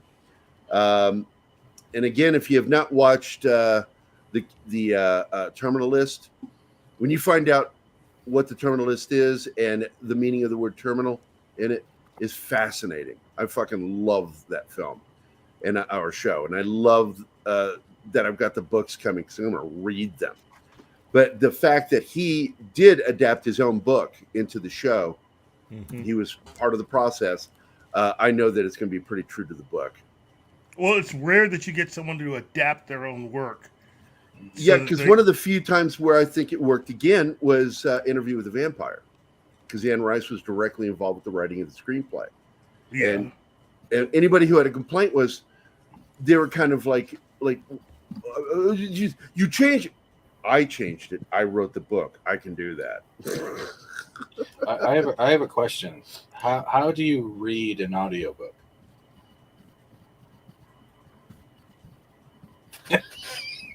Don't shake your head at me. That's my one bad joke for the day. Thank you, Gary. Yeah, you can do that face all you want. I love you too. I love you too, buddy. You make it hard, but I do love you. Oh, you make it hard too, bro. Let me tell you. I make it hard. My desk is on an angle. Jeez. Coming from the guy who's probably the only human being on the show to see me naked. You topless. Yeah. All right, guys. I'm going to get to my list here. Again, I want to thank Tom. Thanks for dropping in, buddy. Man, you're amazing. I try. Let's see. I want to thank Anima Confusa. Awesome one. Brat Cowan, mate. Cavatino Cavalry Che. Clobbering Times Clobby was here. What's that? Call your mom, Dork Knight. Oh, call your mom, Dork Knight. Das Wölfin. Deanna was here. Diablo Dame. Dragon Master 360. Hex Allen Comics was here. Infomedia Live. Kingsport Cal. Keely Chow dropped in. It was so nice. Latino Slant Polly was here and also on the show. Legends of the Brave Brad. And of course, Tom Midnight's Edge was in the chat, but he's also on the show. Brave Bard, or Legends of the Brave Bard. Let's see. Monkey Jeebus, one of my two favorite monkeys. Parrot Head. Penny was here. Punk Waddle. Ram Bam 3000. Real Wade Nation, man. I got so busy I didn't see him in the chat. Damn it. That 70 Show, who is also on the show. The Lovely Sherry. The Memes of Destruction. What is that? Myriosphere. The Myriosphere's origins. I've never seen that name. He's an author. He has a book out just released. Fantastic. Come on the show. Then, of course, Notarial Life Form, the Peter Venkman fan site, my other favorite monkey, War Monkey, and, of course, Zach's, a.k.a. Cal. We got anybody else? Is that it? Yes. Did I get everything? Oh, Rusty X 2010. Thanks, everybody, for dropping by. Fun show. I know we'll get more views over the weekend. I'm never too worried about having anywhere between 15 and 25 people on the show. I just keep an eye on it. I watch it because if we're entertaining, our numbers will go up. But I noticed this week everything was kind of down in numbers. But I think that's because it's a holiday week. A lot of people are away. So I'm not going to worry about it. Gerry needs to finish growing his hair. Yes, I do. And I will. Love you too, Circuit Circus. That's my good friend, fellow veteran, Chris, old friend of mine. And you've got nothing to complain about because I've seen his penis. Fuck you. And his poop. So, till you've met somebody you've seen their poop, you don't know shit in this life. Bye, Penny. You take care. And we're going to get the hell out of here. I'm going to play our outro credits. So thanks for watching. Until next time, this is Saturday Morning Funtime. Thank you. Thank you very much. Thank you. Gerry, Brett Cohen, mate, sent us $3 Australian. Man, I think you need it more than us, but thank you for doing it because Australia's in trouble right now. Thanks a lot, buddy. I appreciate it, man. For you, I will play one video, and here's the video for you. If you think that by threatening me you can get me to be your slave, well, that's where you're right. And I'm only saying this because I care. There are a lot of decaffeinated brands on the market today that are just as tasty as the real thing.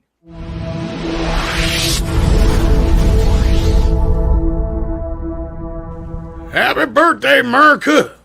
Happy 4th of July. Be safe, everyone. Don't drink too much and do not drive if you did. Watch out on the highway because a lot of people are drinking and driving on this holiday weekend. That's why you drive on the sidewalk. Please don't listen to Steven. He's Canadian. He doesn't know shit. You got to drive on the left side of the road. Hey, Steven, what do you guys do on the 4th of July? Oh, I'm Nobody cares. Bye, guys. Hey, guys. Thanks for watching Pop Culture Suck Monday. it. If you've enjoyed the show, please make sure to like, subscribe, and don't forget to click the bell icon for updates on our shows and super channel. sticker. Also, please leave a comment, and we'd like to know what you thought of the episode, as well as letting us know if there's something you'd like us to cover in a future episode. Don't forget that you can become a member of Pop Culture Minefield now. Thanks a lot, Chris. Make sure to visit our membership page and merch store at popcultureminefield.com. You can always find Pop Culture Minefield on Twitter, Facebook, Instagram, YouTube, Swear to and God, Keith, Twitch. blow your nose. Jesus. You sound like you had a cold doing that. Hey, I wanna give some narration. Eat your cereal with a fork and do your homework in the dark. Meatloaf is a vegetable. Have a happy 4th, everybody. Happy